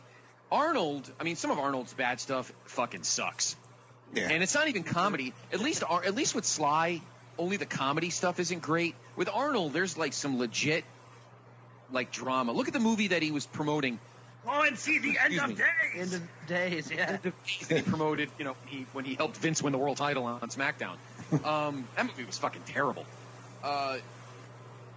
Yeah, Arnold's bad is fucking horrible. Sly's bad is just And again, we talked. Jordan makes a good point. Let's forget Rocky and forget Rambo for a minute. I'll give you movies that Copland kicks ass. You know what? One of my favorite One of my favorite Sly movies of all time is Victory. When he played the goalie of the soccer team playing the Nazis. That movie's fucking amazing. And, again, another Sly performance that people forget about. Hell, he was good in The Lords of Flatbush, for Christ's sakes, which was his first movie ever. And then Fist, Paradise Alley, Nighthawks, Cobra. Nah, Sly kicks ass. Sly's resume is 3,000 times better. And look, I love Arnold. What's that? Lockup is another excellent one. Yes, yep. I love, and listen, I love Commando. I love Predator. The problem with Arnold is Arnold would do one movie and then walk away. If Arnold was able to do a full-blown franchise that could be a stamp on his legacy, then he can be in the discussion. The problem is he doesn't last all the time. Like, he wasn't in any other Predators. He was only in 2 Terminators, although in his defense, the ones after that. No, he was in Terminator 3. Was he in the third one? I thought he carried the carried the casket and. Oh, that's right. That's right. But by then, and he's got the new one coming out. Then he made a CGI appearance in Terminator Genesis, I think. Salvation, I think. Whatever the one that TNA pay-per-views you get. Genesis. He was actually in again. He actually. That was after his political career had ended. He made an actual legitimate appearance in Genesis, which is one of the worst movies I've ever paid money to see. Yeah, I think just simply by the fact that you take away, to give Arnold the benefit of the doubt, take out the Rocky franchise and take out the Rambo franchise and just stick to some of the Sly stuff is better. And as Jordan, Copland is a tremendous example of that. Because I think Arnold's ego would not allow him to get fat and be deaf. Yeah, like be a punching bag for most of the movie. You guys ever seen Pumping Iron? Yeah. Arnold was a fucking asshole. Yeah. Poor Lou Ferrigno. If I were Lou Ferrigno, I'd have kicked the shit. I'd have painted myself green and kicked the shit out of him. But Sly had no problem kind of reinventing himself for a movie to be that good, and he let himself get out of shape, and he pretended to be deaf because the character asked for it. And I don't think Arnold would have ever done that. So yeah, I got to go with Sly. All right, cool. I would also say, in terms of reality television, the Contender destroys Arnold's Celebrity Apprentice. Contender was a good show, man. It was a good show. All right, cool. Scott, do you think the current way studios schedule release dates will last much longer? I.e., summer tentpoles, fall Oscar movies, holiday movie season, the dead zones we have in February and March. Do you think they're gonna go away from that model, or no? Okay. No, I'll cut you off right there. No. Okay. Because they go by the seasons, and you put your best movies at the times of the year that people are home. Summer blockbusters. Again, we just did a Year in Pop episode about it. When Steven Spielberg released Jaws, it was released at a time when everybody was home. You're not going to release Jaws at Christmas. You're going to release Jaws during the summertime. And now, the 2 biggest times of the year to go to the movies is Memorial Day weekend and Christmas. Now, Thanksgiving still is used a lot. Like the Creeds came out during Thanksgiving. Then you've got sometimes Labor Day will have movies, but mostly it's Memorial Day. And now that you have your certain kinds of movies that are in, like from here on out, Marvel seems to be the Memorial Day slot, and Star Wars seems to be the Christmas slot. And I don't know if that's going to continue now that the big phase is over in Marvel. And, of course, as we call it, the Skywalker saga concludes on December 20th. But no, I think that studios will always take advantage of the holidays as the best spots to put stuff. Now, look at this year. I used to never think about 4th of July, and look, Far From Home came out 2 days before. It came out on a Tuesday, which is an unheard of day of the week for a new movie. Why? Because they wanted to get the movie ready for 4th of July weekend. So, no, I don't think studios will. I don't think they'll ever get rid of that because they'll take advantage of the holidays when people aren't, when people are home. And a lot of people go to the movies on Christmas night. So, I don't know. I don't think that's ever going to change. I think studios will always do schedules. All right. Nick, what about you? What about, like, dead zones? I know, Black Panther kind of broke the mold when that came out. And, Yeah, Marvel has kind of started to stray a bit away from that formula in the last few years. I mean, you look at Black Panther a couple of years ago, like you said, that was a February release and is the 10th highest grossing movie of all time worldwide. Captain Marvel this year was March, and it made a ton of money, as all the Marvel movies always do. DC tried it with Shazam in April, and that didn't work as well, but that was still a really solid, entertaining movie. I think what you have seen is, as it relates to the summer movie season, is that it's kind of creeping backwards. Like, it used to be what Scott was saying, that Memorial Day kind of kicked it off. And now, I mean, go back and look, kind of like the last 12 years since the MCU kind of became a thing. That first Iron Man, I believe, launched the first weekend in May, which usually coincides in the comic community with Free Comic Book Day. But early May back then wasn't a huge release date. And now, every year, early May, and even the last couple of years with Infinity War and Endgame, the last weekend in April, Marvel has chosen to release their biggest films of the year. So I think you're seeing that steadily creep backward. Now, is the fall going to suddenly catch on fire? Probably not. Maybe some Labor Day stuff, like you said. The horror genre seems to be on that swing lately. I know you got It Chapter 2 launching later this year that will probably make a decent amount of money. And then really Christmas, which has always been a big deal, but it seems like it's become such a much bigger deal in the last few years since Star Wars came back to the screen and kind of has taken over December as their territory in consecutive years. And we've had that. You had Into the Spider-Verse last year, which made a lot of money and was very well received. That came out in December last year. Bond films, I believe the last few have been released in November traditionally. Yes. Marvel has dabbled in November releases. So really, I think what you're seeing is the only real dead zone now, it feels like, is kind of that late August to late November kind of 3-month swoon. And other than that, it feels like there's something, generally speaking, happening the rest of the year. January is usually pretty dry, actually. Mm-hmm. But now, February on seems like it's go time. Yeah, let's get on. Jordan, what about you? I don't think I could add much that hasn't already been covered. I do think, like Nick mentioned, with the horror, you would think that might fill in the fall a little bit. But then again, I mean, Child's Play just got released this month, last month. I mean, yeah, and that's a horror movie, so you think they would have maybe waited September, October for that. But I'm convinced they only did that so they could do the Toy Story parody posters, so they could release against Toy Story. I think if anything changes it's just going to be studios countering each other's moves. That's the only thing that I can see changing it is, if Marvel decides, you know what, we're going to start launching our movies in March now, then everyone's just going to follow suit because they're going to follow the biggest people, So only if they decide to, but there's really no need to, I don't think. All right. Cool. I still wonder how Labor Day never became like a big weekend. Yeah, 'cause I'm always home on Labor Day. I never do anything on Labor Day. Memorial Day, I usually go out. We have barbecues. But Labor Day is kind of like. Well, you know what's coming out Labor Day weekend this year? I'm looking on Wiki. They have their thing. Let me look ahead. What is coming out Labor Day weekend? I think all right, this year, It Chapter 2. Chapter 2 comes out Labor Day weekend. Is it now, really? Speaking of horror movies, not only there are a ton of horror movies are coming out in the spring, summer. Because again, you had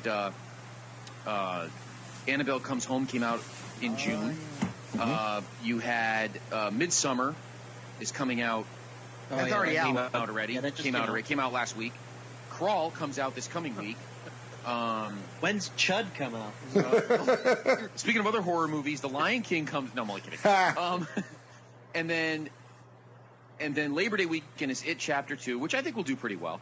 Now, if you look in October, actually, what comes out October 4th is Joker. And that might actually be, and that's almost, some people are considering it horror. I don't think it's in that. They're selling that themselves as more of like a psychological drama. Like, it's not really going to be one that you're going to go watch and there's going to be a ton of action in anything. If there's more than one or two action set pieces in that film, I'll be really surprised because it's got Scorsese was involved as an executive producer. They're going for a very specific feel with that movie. And I think October kind of makes sense. It's a kind of a, like we were saying, a slow time. Even the look of the movie, yeah. Right. It's not something you're expecting to go watch this, superhero blockbuster. We'll see how that does. I'm interested to see how that movie is received. I have lots of thoughts about that I've talked about on HTF before. But suffice it to say, that movie can wind up being really, really good, and I still don't know that I want it to exist. Okay. Yeah. Like, I feel bad for whoever thought that Cats coming out God. The same night as Episode 9 thought that was a fucking genius idea. But anyway. Yeah, I mean, you look, and also Zombieland 2 is coming out in October. And we haven't seen a trailer. We haven't seen an image. Like, they've given us nothing about that movie, which is usually this close a bad sign, guys. Yeah. Maleficent, and then we got Wonder Woman 1984 and Terminator Dark Fate coming out the same day. Terminator's going to get killed. Yeah. That won't hold. One of those will move. Yeah. All right. Very cool. All right, so we're going to start with you, Nick. What actors have had the best runs with more than one successful television show, in your opinion? Oh, God. Let's see. Actors with more than one successful television show. I was ill-prepared for this question. I'm trying to think. Honestly, I don't watch a ton of TV anymore, so it's hard. Hey, I'll give you one. How about Bryan Cranston? I mean, Malcolm in the Middle and then going into Breaking Bad. I always loved Malcolm in the Middle as a kid, and now Breaking Bad, of course, has become one of those things that we all hold up, and rightfully so, as one of the greatest television accomplishments of all time. So there's one I'll throw you. All right, very good. I would say one of mine would be Ted Danson. You know, she had Cheers, Becker, and now The Good Place, which I love. And I'm upset that it's ending, but I'm also kind of glad, like, you know, when series like, you know, don't wait to get asked to leave, you know, they decide they want to button it up. But Jordan, what about you? So I actually have a few. The first one would be Scott Hall, Monday Nitro and Monday Night Raw. Yeah, great performances. You know, he played Razor Ramon. He played the Diamond Stud. Yep. No, I got a couple of different ones. The first one I thought of in terms of maybe just the most successful is Johnny Galecki, I think his name is. Oh, yeah. Roseanne and Big Bang Theory. Yep. I mean, I've watched both shows, but I wouldn't list either one as like an all-time favorite. I think interesting one in terms of different types of characters is Alison Brie from Community, and then if we count Glow as a TV show, Yeah, I mean, we absolutely do. Absolutely. So I think that's a really good one. I have one that I wonder if Scott listed. I have Katie Seagal. Married with absolutely. Children, Sons of and Anarchy, Sons. Oh, yeah. And Futurama. Oh, yeah. The best thing about that is it's 3 different roles. Yeah. Taronga Leela. I mean, and the last one I put, as a little bit of a cheat, is Tracy Morgan from Saturday Night Live, and then basically playing himself on 30 Rock as Tracy Jordan. You know. Yeah, and then the new show he's on, where he's a fucking the last OG job. I haven't even watched that yet. That looks funny. I watched one episode. It's pretty funny. So, but Katie Seagal was the one to me. Like Ted Danson kind of jumped out, and Frasier, you know, obviously. Ed O'Neill, with Modern Family. Ed O'Neill married, but Katie Seagal, I think, as Peg Bundy, and then as Gemma Teller and Taronga Leela. Yep. Really, really good stuff. That's a good one, Jordan. That's a tremendous one. I did have that on my list. Scott, what about what's your list? Well, first of all, I have to. Maybe this is just my personal preference, but Becker sucked. So I just mentioned it as an aside. I mean, I never really watched it. I think Danson's best show was only Cheers, but that's just me. Although this new show, the other one with what's her face, Kristen Bell, that's okay. Oh, it's hysterical. I have some older ones because I'm mostly thinking sitcoms. Although I didn't think Cranston, Nick, that's a good one. And obviously, Katie Seagal is probably one of the most obvious. And again, because you're talking about 3 completely different characters, and she kicked ass in all 3 of them. I think she got Emmys for all 3 of them too. Sherman Hemsley, the Jeffersons, Amen. Jordan Duncan's girlfriend, B. Arthur, who did both Maude and The Golden Girls. How about Betty White? Yeah, Betty White had probably on the Mary Tyler Moore Show. She was on The Golden Girls, and she was on what is it? It's always hot in Cleveland. Cleveland, yeah. Yes. Who else? Jesus. Tim Allen, Home Improvement, and whatever that other show's called. You got your PIC's girlfriend, Julia Louis-Dreyfus. Oh, Julia Louis-Dreyfus, yeah. Come on, Seinfeld and Veep, absolutely. And Old Christine. Oh, and Old Christine wasn't bad either. Let me think. I think mostly sitcoms, because sitcoms usually get reused more. Same here.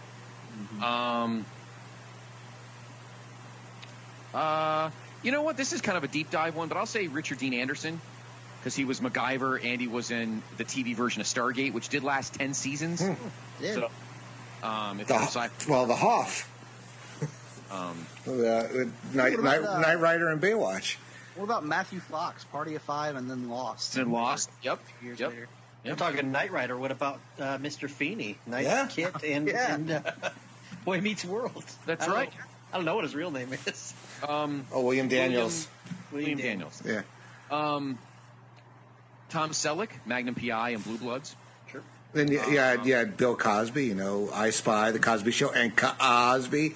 If you listen to the Great Debate in the past. Cosby. That's my favorite show ever. And he was in the Bill Cosby Show, which was a show that... And you could count Fat Albert. And the fact that I still haven't got my fucking picture pages. I just settle for that pen, man. But yeah, well, you wanted to drug my mom, maybe. I can't believe I said that. But anyway, well, I would say my sister, but she was too young. I don't know. Yeah, I mean, you could really deep dive and come up with a ton. Sitcoms, that's why I actually... the Katie Seagal one was good, and again, Nick, yours with Cranston, because a lot of doubles on dramas is very hard. Sitcoms are easy because funny people are always funny. Shelley Long, no. Kirstie Alley, no. There's one more I had. Grammer, Cheers and Frasier. Matt LeBlanc. Although it's a character, does that count? That's why I didn't listen. It's the same character. Yeah. It is the same character, just different. That's true. To kind of piggyback off of Jordan's Netflix idea. Laura Prepone from That 70s Show to Orange is the New Black, I believe. Yeah. Yes. I love her. Yeah. Although she's involved with Scientology now, from what I understand. So. She was also on that Chelsea Handler show. Oh, yeah, she was. You're right. I had one more that I didn't list because I didn't see the second show, but Scott Bakula with Quantum Leap. I know he was on a Star Trek show. He was on Star Trek Enterprise, and he was tremendous on it. I never watched that, but he was tremendous. He was the first captain. He was the captain of the first Enterprise. No, it's tremendous. A great show. Great show. Oh, God. Shit. Henry Winkler? I guess that's it. I mean, we could think of 1,000 others, but I'm trying to think of some, like, really glaring ones. Yeah. Well, somebody mentioned Ed O'Neill when I mentioned Katie Seagal. I totally blanked on him as Bucky and Jay Pritchett. Yeah.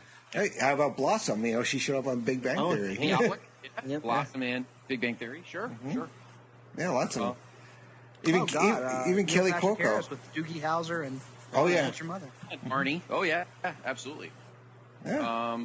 What about? Speaking of, what about what's her face? Allison Hannigan. Or Hannigan, I mean. Yeah. Oh, yeah. And then the same show. Oh yeah. Yep. Mm-hmm. Would you count? What the fuck is her name? Jason Segel, same show, and Freaks and Geeks. Yeah. And the other one, what's her face? Yeah, Freaks and Geeks, was that count, though? Because, I mean, if it's like... One season? Great, it's one season, Well, they were hour-long episodes. Then it was, what's her name? The other one on How I Met Your Mother, the fuck is her name? Colby? Colby Colby Smulders. She was in that. And would you count Agents of S.H.I.E.L.D.? She wasn't on that enough, though, right? Yeah, no. She's barely been on that. Yeah, she has a new show coming this fall. I know that. It's funny, though, Andy, you asked this question, and I could think of a fucking ton. More than I thought we would. Yeah. All right. Scott, we're going to stick with you. Okay. Give me some songs that, when you hear it, you instantly relate to a movie or a TV show the moment you hear them. Oh, that's easy. There's 1,000. Well, it doesn't have to be like a theme song, like a popular song that all of a sudden it like that. Just the memory of that just evokes, because you heard it in some movie. Okay. Well, one of the first ones is "I'm All Right" by Kenny Loggins because it always reminds me of Caddyshack. Mm-hmm. Steelers Wheels, "Stuck in the Middle with You" always reminds me of Reservoir Dogs. Mm-hmm.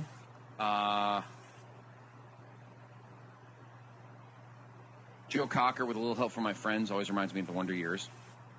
Oh yeah. I mean, I can't hear "Come and Get Your Love" without thinking of the Guardians of the Galaxy. Guardians of the Galaxy. Yeah, the entire Guardians of the Galaxy, both soundtracks. Yeah, absolutely. Oh boy.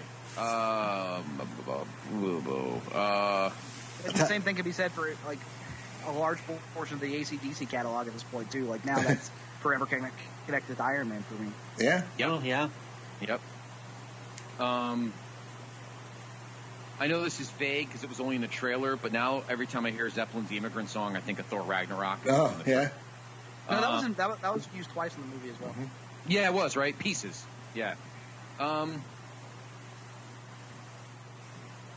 looking at my shelf. Oh, God. Well, Nick, what about you while Scott's looking? Yeah, well, I'm thinking of more. Good. Oh, God, we've named so many already. I'll give you one that's kind of a negative because I hate the fucking movie, and I'll take the heat for that if I have to. Fucking Danger Zone and that fucking Top Gun. My God. Good Lord, man. Just take awesome. it somewhere else. And at Berlin, take my breath away. Yeah. Oh, God, that's the worst. Just the worst. So you're not going to see the sequel? No, I'm not going to see Well, Miles Teller? No.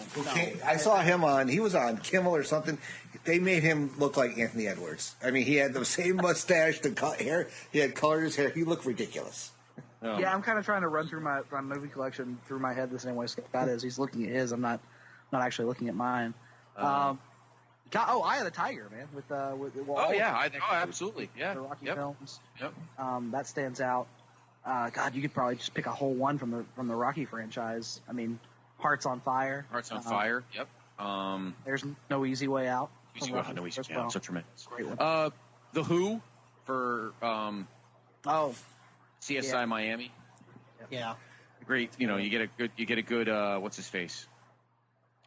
Caruso. I mean, for me, like some songs like Take Over, like, you used to associate it with something else, but then all of a sudden, like now I hear Blitzkrieg Bop, and I think of Spider-Man. Oh, yeah. If you haven't seen the new Spider-Man movie. Oh, yeah. Bohemian Rhapsody and Wayne's World. Yeah. Yeah. It's all there. I mean, if you haven't seen the new Spider-Man, I'm not going to spoil the song they play over the credits, but that now, I'm going to think of that, whenever I hear that song. Tiny Dancer with Almost Famous. Mm-hmm. I instantly think of that movie. Instantly. I think of that. And I love I love Elton to begin with. I mean, but then you have Hooked on a Feeling. What do you? Is that a Reservoir Dogs song or a Guardians of the Galaxy song? It's Guardians for me. Guardians. Just because of that trailer, even Yeah, Guardians. The The only Reservoir Dogs song that survives is Steeler's Wheel. Mm-hmm. The creepy scene where Michael Madsen's dancing around and the cops all got the shit beat out of him. Yeah. Well, I also think of Little Green Bag, but that does not play as much. Mm-hmm. Jordan, what about you? You got? Yeah, I got a couple. I think Bad Reputation by Joan Jett. I always think of Freaks and Geeks since we just mentioned it, because it's the theme song,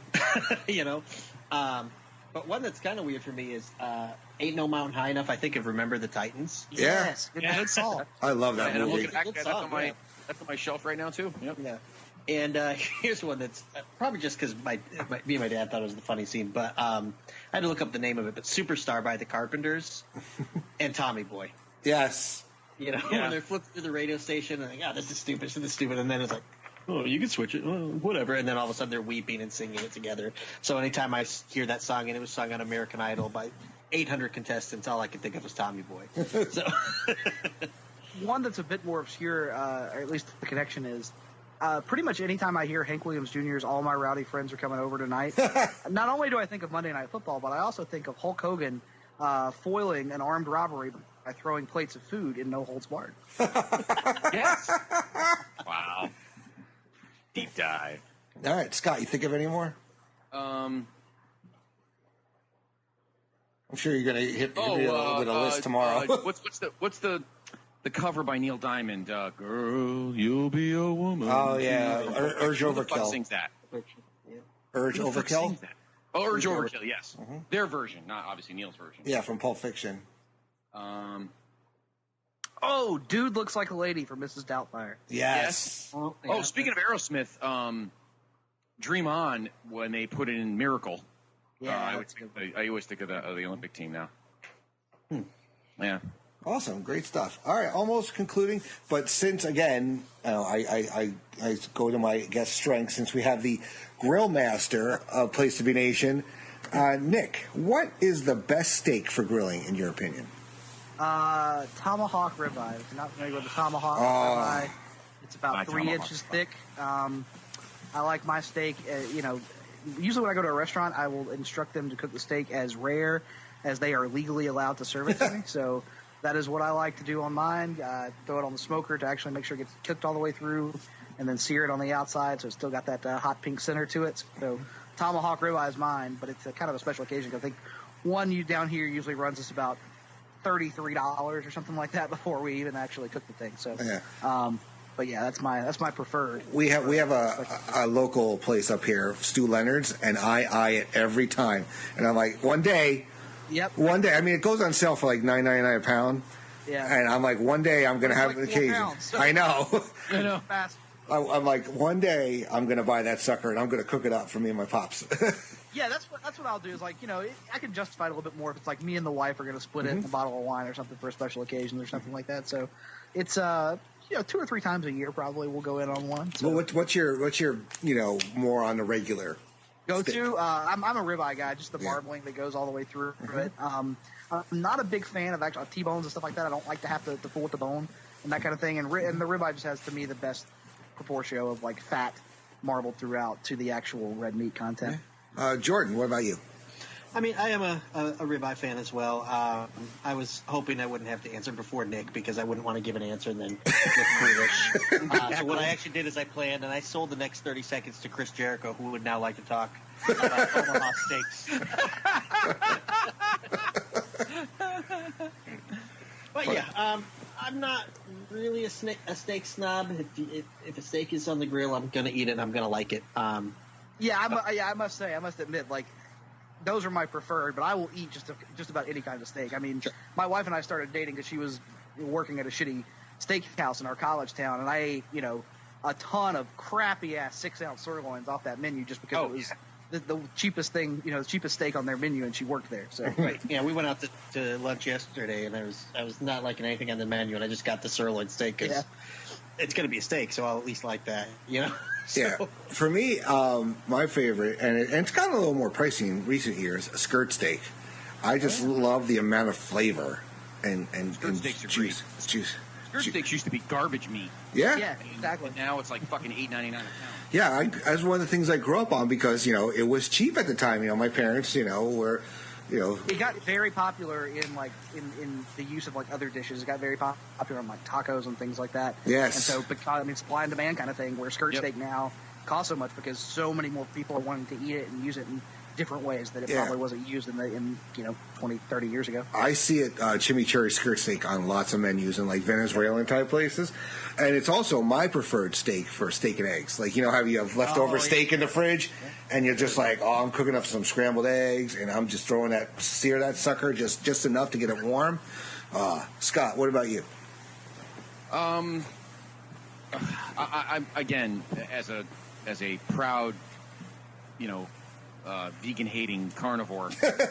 I'll eat anything that's dead. Hey, this still got marks where the jockey was hitting it. I'm looking forward to you, Mr. Duke in Tampa. You can cook a muskrat, and I'll fucking eat it. So I will be there.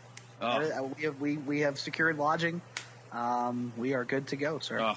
My friend, I swear to God, you could cook a woodchuck, and I'll fucking eat it. So, well, I've already got big plans. I've upgraded my grill since the last tailgate. Oh my God! I'm gonna grill lights today. I'm a ribeye fan. I do like a porterhouse if it's set right. Porterhouses are expensive, but I'll take a good strip. I was going to say strip. Strip's a solid steak. I just had some strips over the 4th, so hard to not too much. Yeah, I mean, I agree. Again, I remember Dr. G and I when we were in college. He loves skirt steaks, and when we used to buy them in like 94, 95, 96, they were fucking $3-4. They were garbage meat. $3.49 a pound. Now you shoot ahead 20-something years, and now again they're like $7.99 and $8.99. Oh, usually at $12.99. When they're on sale, it's $7.99 a pound up here. Yeah. So anyway, I like a good ribeye. I would say a 3-way tie: ribeye, porterhouse, and a strip. But again, like Nick, if it's mooing, I'll eat it. Oh yeah. So it doesn't matter to me. Awesome stuff. All right, so that's going to move us into our rapid fire round, or our quick this or that round, if you want to call it. I'm going to start you, Mr. Criscuolo. Mm-hmm. Less filling or taste great? Tastes great. All right. Nick, what about you? Oh, absolutely tastes great. Have you seen my gut lately? I don't really concern myself with less filling and have it for some time. Are we going to clean sweep, Jordan? Yes. All right. You're asking the wrong three guys that question. You asked college me, which was 10 years and 75 pounds ago. Maybe you get a different answer. But yeah. I'm just glad you all know what Less Filling Tastes Great is. There could be certain guests like, what are you talking about? Well, I know what that is, and it's because I have a rather unfortunate Greg. My good friend Greg still gives me shit about the Miller Lite Catfight Girls pronunciation of Hulk Hogan at WrestleMania 19. Yes. Just bust out. So I'm reminded of that. Awesome. All right, Nick. When you have an English muffin, do you prefer the top or the bottom? Top. All right. Any reason why? None whatsoever. Okay, Jordan. Gosh, why am I overthinking this? It's just an English muffin. I think top. All right. You sure? Yeah, no, I'm really questioning my entire life right now. Scott, what about you? Why would I have to only have one half? Why can't I just have both? Well, because maybe you. Jordan needs to be on the next Spectacular with Glenn and Steve to talk about his life's bread problems. Believe me, I've gone on talking about grilled cheese, so that's a rabbit hole you can go down. Trust me. Oh yeah. Well, Jordan, what if it's you and the wife? You have one English muffin left. You're going to split it. Oh no, she's not eating. I don't eat a ton of English muffins. That's why I say top, because generally the top is there's less of it. So I figure if I'm going to eat one, I just don't eat them that much. Scott, This Andy's trying to break up the Duncan. My English muffins have sausage in between them. Nice job. Jordan, make sure your wife doesn't listen. Make sure she doesn't listen, because Andy just tried to get you divorced. The bottom, because so sometimes if you cut the English muffin wrong, the top falls apart. The bottom looks solid. So yeah, the bottom's usually bigger. It holds whatever you're going to put on it better. The top is like crispy and thin, so it depends on your preference there.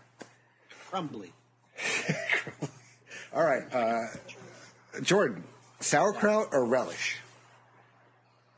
Oh, not a big fan of either, to be honest. I'll go sauerkraut, though. All right. Scott. Oh, kraut, no doubt. Mm-hmm. Nick. I mean, if I can't throw them both into the trash, I guess I'll begrudgingly take the sauerkraut. Yeah, I think that's the correct answer. All right, Scott, back to you. We're going to go with the famous two-sport athletes, Bo Jackson or Deion Sanders. Bo. Got his shirt hanging in my closet. Mm-hmm. And Tecmo Bo is the greatest. Fuck you, Michael Vick. Tecmo Bo is the greatest video game athlete of all time. What the hell with that idea? All right, Nick. This is obvious for me for so many reasons. Yeah, of course. Deion played for the Falcons and Bo played for Auburn, so Deion, fuck Auburn. And he played for the Yankees. Jordan. It's Bo.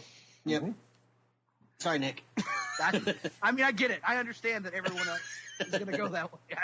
It is what it is. I used to have a state that doesn't hurt. That doesn't help his case either. Although it did win me a ring, so I can't really hate Deion that much. In college, I had a Bong Jackson T-shirt they were selling. Remember you get those stupid T-shirts when you get to college, and on the back it was him with the Royals top and the Raiders bottom. It said a Royal with weed is a Raider indeed, or something like that. Oh my God! And you went to a Catholic school? No, this is up in Hartford actually. Oh, okay. Yeah, University of Hartford was quite different from Iona. Trust me. Yeah, that is true. All right, who is Nick, the Beatles or the Rolling Stones? Beatles. All right. Yeah. Jordan. Beatles, not even close. I saw that movie yesterday recently, and it just made me realize how many songs the Beatles have. Mm-hmm. It's wild. Yeah. Scott. Oh, the Fab Four. Mm-hmm. Simply for the reason that they're just better. All right. They're just more talented. I mean, does anybody really want to hear? I mean, Keith Richards singing is like listening to a cat get run over by a bus. So no, they're all and I mean, all we got out of Mick Jagger as a solo artist was his ambiguously gay videos with David Bowie when he's making out. So other than that, no. The Beatles are just individually four of the greatest musicians. Well, three. Ringo kind of went with the flow, but three of the greatest musicians of all time. Awesome. Definitely awesome. Fab Four. All right. Back to steak briefly. talking about the chain steakhouses. Jordan, Outback or Longhorns? I really enjoy the Outback. I don't know if I even have a Longhorns by us. Texas Roadhouse might be an option for me. I like the Outback. All right. Scott. Well, this one you can relate, Mr. Atherton, because as you know, the closest Outback we have is Wilton, which is what, 15 minutes away, not even 10 minutes away. Not even. It's really close. Yeah. The closest Longhorn to me is Shelton. Jesus, North. Is there one in Shelton? Yeah, that's the one I go to. Yeah. Okay. There's one in North Haven, which is about 40 minutes from here. So I haven't. Based on experience, I'll go with Outback. But I agree with Jordan. Like, I've been to Texas Roadhouse more. Yeah. So I just can't even relate because I haven't eaten at Longhorn often. But I'll go with Outback. All right. Nick, what about you? Outback, the spice rub seals it. Yeah. Yeah, see, I used to go to Outback a lot years ago, and I kind of got sick of the spice rub, which the is cheese fries are so good too, man. Yeah, if you don't do it a lot, like you don't want to eat that spice rub every time you have a steak, but like I probably eat Outback about once or twice a year, and that's the perfect amount. Like just different enough. Yeah. My favorite, actually, one of my favorite things at Outback is the seared ahi tuna appetizer. Oh, yeah. It's actually so freaking good. Never had that. But yeah. I think Jordan just called out the cheese fries too, though. Those cheese fries, man, are out of this world. They're pretty good. Yeah. Breaded. Yeah, I remember we went to. This is a funny story. Not this past New Year's, but the New Year's before, we went to Longhorns, and it was me and my girlfriend and her son and my two kids. And it's New Year's Eve, right? They ran out of baked potatoes. How does that even happen? Between that, the draft, and waiting for our things, needless to say, we got a free meal out of that Longhorn steakhouse. Yeah, it was about $100-something, about $115 meal that we got completely comped. I was able to go back. Nice. The power for some potatoes. Just because, there's supermarkets down the street, just run down there. How do you run out your steakhouse? How do you run out of baked potatoes? Yep. All right. Who's up now? Who went first last? Let me see. Go back to my chart. I did. Okay, so we're back to Scott. All right, so Scott, we're going to go with Blazing Saddles or Young Frankenstein? Ooh.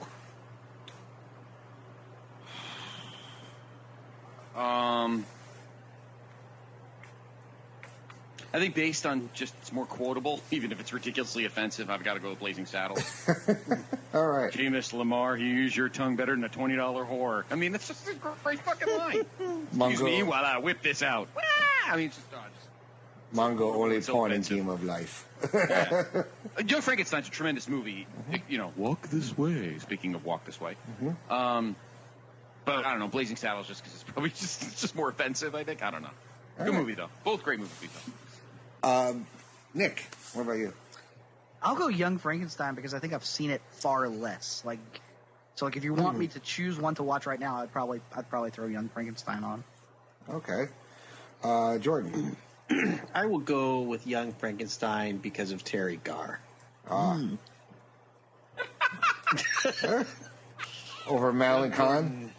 Young Jordan would appreciate that vote. All right. Nick, root beer or cream soda? Cream soda. All right. Jordan. Not a big fan of either. Root beer, I guess. Okay. Scott. Oh, shit. You suck ass. Cream soda. Okay. Cream soda. I know a lot of people think it's gross, but I like cream soda. Yeah, I think root beer's gross. So I can at least choke down a cream soda if I need to. Root beer probably would be untouched for the most part. But I can't stand flavored cream sodas. I'm happy with just straight up. Yeah, just plain. Yeah, exactly. Plain old school cream soda. I agree with Nick 100%. All right. People say my go-to drink, Captain Morgan ginger ale, tastes like cream soda. I don't really see it, but really? Yeah, Captain Morgan ginger ale, a little splash of Coke on top. That's my go-to. All right. Let's see. Jordan, the Atari 5200 or ColecoVision? Man. ColecoVision because I never owned it. Oh, I had.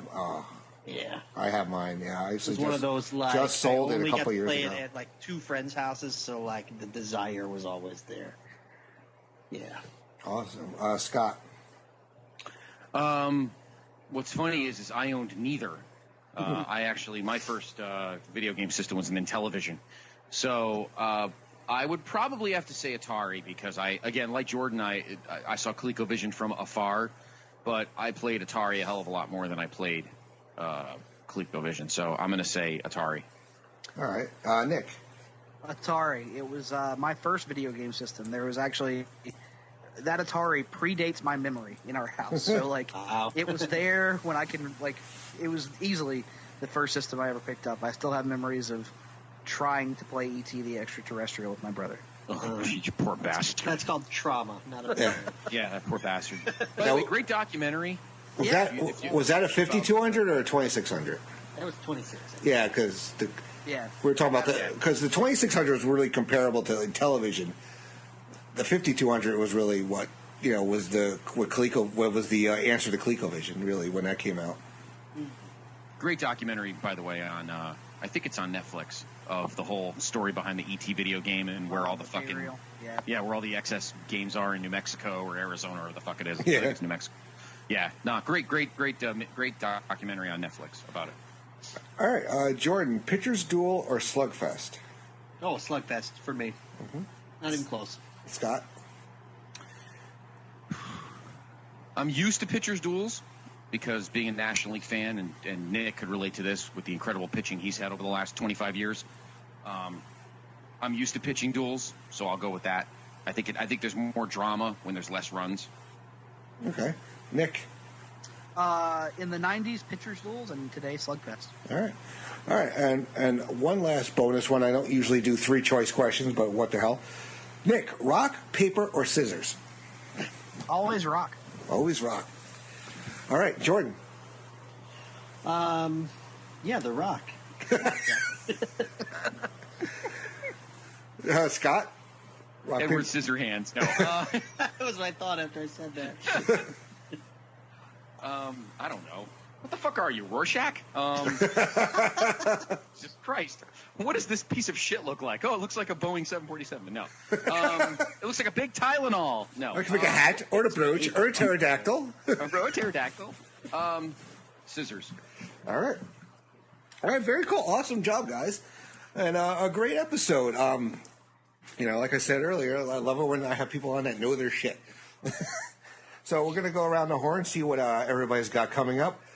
Scott, you and I, we just did an episode of The Year in Pop, 1976. That should be getting posted very soon on the Place to Be Nation Pop feed. Actually, it will be out by the time you listen to this. What else you got going on? Well, based on the timeline right now, again, we're not sure when you'll be posting this, but this week will be the next episode of Place to Be Nation's main event over on the wrestling feed. Myself, Nate Milton, and Steve Willie, if Steve Willie's feeling up for it. We're actually going to be joined by Sheriff Pete. Speaking of guys who, he doesn't cook. Nick cooks it. Pete eats it. Great barbecue. He actually went to the G1 Climax Saturday night in Dallas, so he's going to join us this week to talk about kind of the live experience and the whole the controversy over the crowd and the lack of one and et cetera, et cetera.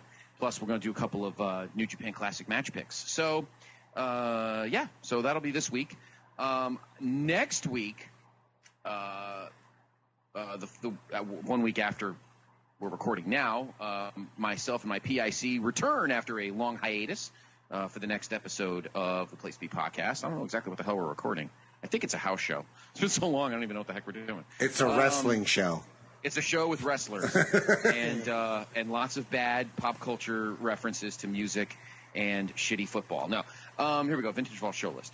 Our next episode will be, I want to be exact, so let me just wait till fucking Google Sheets loads. Our next episode is going to be, here we go. Actually, it's going to be the October 89 MSG House Show.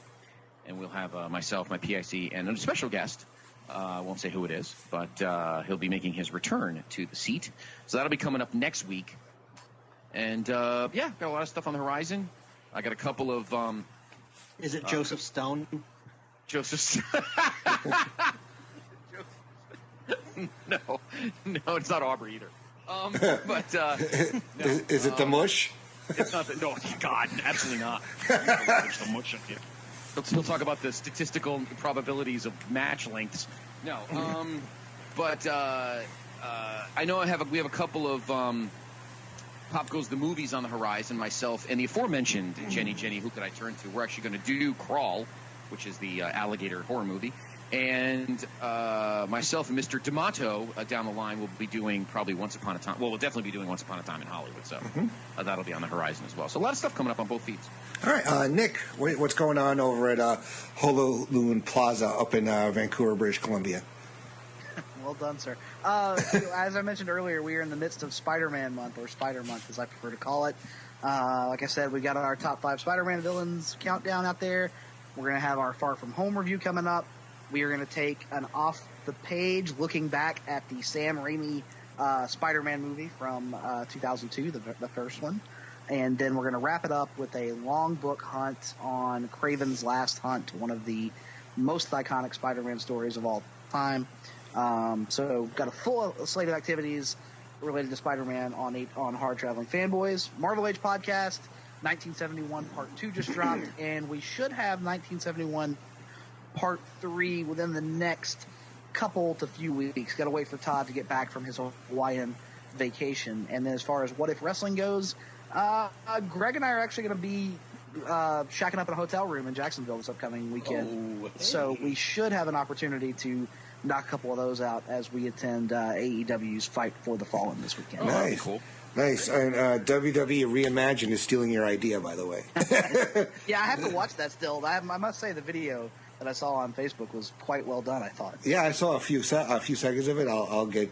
Yeah, they're reimagining what if the Undertaker jumped during the Monday Night Wars. Ah, gotcha. That's what it is. Yeah, Jordan, we'll see you back when you get back.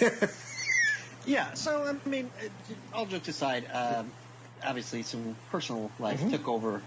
And I haven't actually done some shows for a while, so I just want to thank you for letting me. Oh, no problem. You're always welcome here, Jordan. Get back in the water and get back into things. This is my first show I've done in several months, and glad to be kind of getting back into the swing of things, and hope to be making some more appearances in more places. Yeah. Moving forward. Yeah. Well, the nation misses you, and we're here when you can be here. You know what I'm saying? Yeah. For myself, my next show is going to be Mr. D'Amato is joining me in the Laughing Theater. How you doing? We're doing his autobiography, otherwise known as The 40-Year-Old Virgin. Hey, his words, not mine. Trust me. Yes, it is. Johnny's the king of self-deprecation. You know what I'm saying? But also, Scott, you've been on the show. Nick, you've called your shot, so we'll see you later on this year. Yeah, I pushed it out pretty far. Yeah. It's a seasonal movie, if you will. And Jordan, you actually mentioned lines from the movie you picked. So hopefully we'll have Jordan on for Tommy Boy before long. Also, Miranda and I of Geek and Sassy, we just recorded a Pop Goes the Movies. We did Toy Story 4. And then we snuck in a very little small snippet on Men in Black International. Hopefully somebody... I don't know if it'll be me. I don't know if we'll get a Pop Goes Movies Spider-Man going up there. Also, we're looking to do Hobbs and Shaw. We know Jenny won't be on that one. How much she hates The Rock. Plus, we have The Lion King. Like Scott says, we're trying to do all the new big releases. Could be any combination of people. It could be me and Miranda.